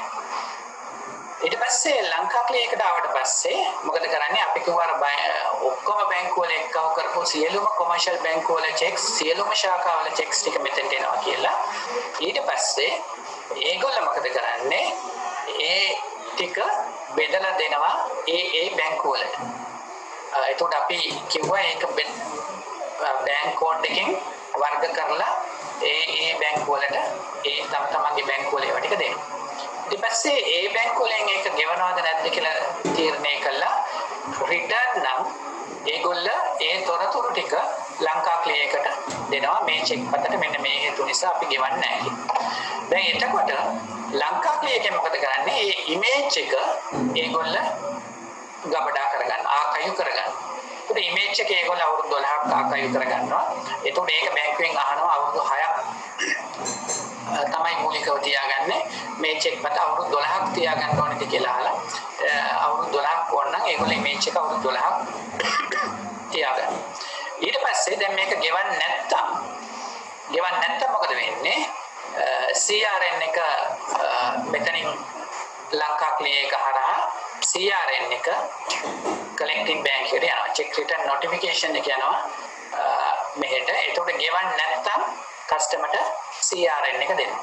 ඒතකොට යාට මුදල් ලැබෙන්නේ නැහැ. ගෙවනවා නම් ඒ කස්ටමර්ට මුදල් ලැබෙනවා. එතකොට මේ විදිහට T+1 ඒ කියන්නේ අද ඩිපොසිට් කරොත් චෙක් පත හෙට හවස අර එකඟ වෙච්ච වෙලාවෙදී ඒ චෙක් පතට මුදල් හම්බ වෙනවා නම් මුදල් හම්බ වෙනවා. එහෙම නැත්නම් රිටර්න් එක හම්බ වෙනවා. එහෙම නැත්නම් CRN එක හම්බ වෙනවා. දැන් එතකොට මේ බැංකු දෙකේ දැන් මුදල් තැන්පත් කරලා තිබ්බේ මෙතන මේ බැංකුවේ මුදල් එළියට ගියේ මුදල් මේ කස්ටමර්ට දුන්නේ මේ බැංකුවේ. කලෙක්ටිව් බැංක් එකෙන් තමයි මුදල් ටික කස්ටමර්ට දුන්නේ. පේයින් බැංක් එකේ තමයි ඒ චෙක් එක නිකුත් කරපු කස්ටමර් මුදල් තැන්පත් කරලා තිබ්බේ. එතකොට ඒ සෙටල්මන්ට් එක බැංකු දෙක අතරේ සෙටල්මන්ට් එක වෙනවා ශ්‍රී ලංකා මහා බැංකුවේ RTGS real time gross settlement කියන එක RTGS පද්ධතිය හරහා සෙටල්මන්ට් එක වෙනවා. දැන් එතකොට මේ මහා බැංකුවේ තියෙනවා හැම බැංකුවකටම ගෙනවා. එතකොට ලංකා බැංකුවෙන් මහජන බැංකුවට කොච්චර යන්න ඕනේද? මහජන බැංකුවෙන් ලංකා බැංකුවට කොච්චර යන්න ඕනේද? ඊට පස්සේ කොමර්ෂල් බැංකුවෙන් ලංකා බැංකුවට කොච්චර යන්න ඕනේද? කොමර්ෂල් බැංකුවෙන් ලංකා බැංකුවට කොච්චර යන්න ඕනේද? මේ විදිහට ඒ සියලුම ගණදෙනු පිළිබඳ බැලන්ස් කරන එක ඒ සෙටල්මන්ට් එක සිද්ධ වෙන්නේ මේ RTGS සිස්ටම් එක හරහා මහ බැංකුවේ තියෙන ගිණුම් හරහා. එතකොට ෆිසිකල් කෑෂ් කොහෙවත් මාරු වෙන්නේ නැහැ. සම්පත් බැංකුවෙන් සල්ලි ටික ගෙනල්ලා ලංකා බැංකුවට දෙන්නේ නැහැ. ලංකා බැංකුවෙන් සල්ලි ටික ගෙනල්ලා සම්පත් බැංකුවට දෙන්නේ නැහැ. එහෙම සල්ලි මාරු වෙන්නේ නැහැ. ෆිසිකල් භෞතිකව කෑෂ් මාරු මුදල් මාරු වීමක් සිද්ධ වෙන්නේ නැහැ. මේ account හරහා තමයි මාරු වෙන්නේ. එතකොට අන්තිමට දෙපැත්තට ගියාම ලංකා බැංකුවේ චෙක් සම්පත් බැංකුවෙන් ඩිපොසිට් කරනවා සම්පත් බැංකුවේ චෙක් ලංකා බැංකුවෙන් ඩිපොසිට් කරනවා. ඒකට මේ දෙකේ වෙනස තමයි අන්තිමට මේ මුදල් වශයෙන් ගෝමාරු වෙන්න අවශ්‍ය වෙන්නේ සෙටල්මන්ට් එක. ඒකට RTGS හරහා මහ බැංකුවේ සිද්ධ කරනවා. ඒකට ඕක තමයි චෙක්පත් නිෂ්කාශන ක්‍රියාවලිය. ඒකට මේකේ මේ පාර්ශ්ව තුන තමයි මේකට සම්බන්ධ වෙන්නේ.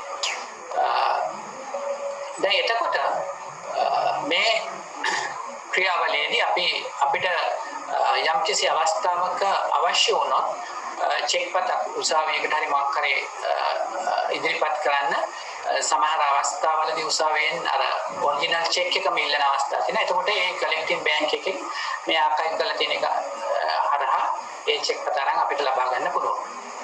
එහෙම නැත්නම් ඉමේජ් එක දෙන්න අවශ්‍ය නම් ලංකා ක්ලියරකින් අපිට ඉමේජ් එක ගන්න පුළුවන්. ඉමේජ් එක ආකයිව් කරලා තියෙන ඉමේජ් එක දෙන්න පුළුවන්.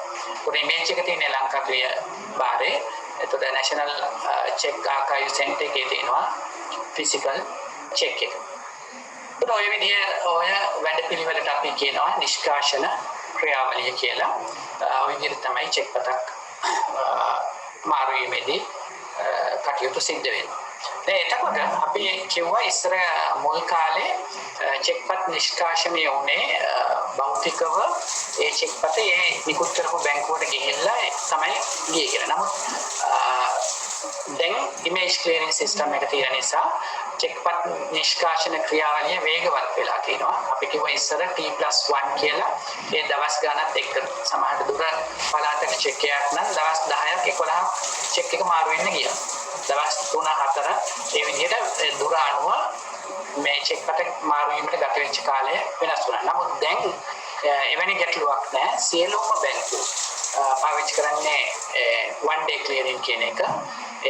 එතකොට අද චෙක්පත තැන්පත් කරොත් හෙට මුදල් ලබා ගැනීමේ හැකියාව තියෙනවා එක් දිනයක් තුලදී. ඊට අමතරව මේකේ අනිත් වාසිය තමයි අවදානම අඩුවීම. දැන් භෞතිකව චෙක්පත අපි කිව්වා අර බයිසිකල් වල ගිහිල්ලා වෑන් වල ගිහිල්ලා කෝච්චි වල ගිහිල්ලා මේකේ එහෙට මෙහෙට යනවා නම් ඒ චෙක්පතට හානියක් සිදුවීම නැතිවීම ඒ වගේ දේවල් මේ වීමේ ඉඩකඩ වැඩි. නමුත් ඉමේජ් එක යන නිසා ෆිසිකල් චෙක් එක තැනක තියෙනවා. ඉමේජ් එක යන නිසා ඒ වගේ තියෙන අවදානම අඩු වෙලා තියෙනවා මේ ක්‍රියාවලිය හඳුන්වලා දුන්නාට පස්සේ. ඊට පස්සේ මේක විමර්ශනයක් කරද්දී අපිට අවශ්‍ය වුණොත් ඒ චෙක්පත බලන්න. ඒකට දැන් කිසිම ගැටලුවක් නැහැ. ඉමේජ් එක තියෙනවා. ඒකට ඒක ඉමේජ් එකට අදාළ නම්බර් එකක් තියෙනවා. ඒකට අපි කියන්නේ UI නම්බර් එක කියලා, unique identification number කියන එක. UI නම්බර් එක ගහලා සිස්ටම් එකකින් හැම බැංකුවකම තියෙන ඒ සිස්ටම් එකේ නැත්නම් ලංකාවේ ඒක හරහා අපිට ඉමේජ් එක ගෙන්න ගන්න පුළුවන්. ඒක අපිට මේ විමර්ශනයකදී ඒක නැවත බැලීමට අවශ්‍ය වුණොත් ඒක පහසු වෙලා තියෙනවා. ඊට පස්සේ ඉමේජ් ක්ලියරින් සිස්ටම් එක නිසා අපි අර ට්‍රාන්ස්පෝර්ට් වලදී තියෙන අපහසුතා මගහැරිලා වේගයෙන් මේක මේ මාරු වීම නිසා මේ සඳහා ගණදෙනුකරුවන්ට සල්ලි හැම වෙන කාලේ ඉතාමත් වේගවත් නිසා ගණදෙනුකරුවන් මේ සඳහා නැඹුරුව වැඩි වෙලා තියෙනවා.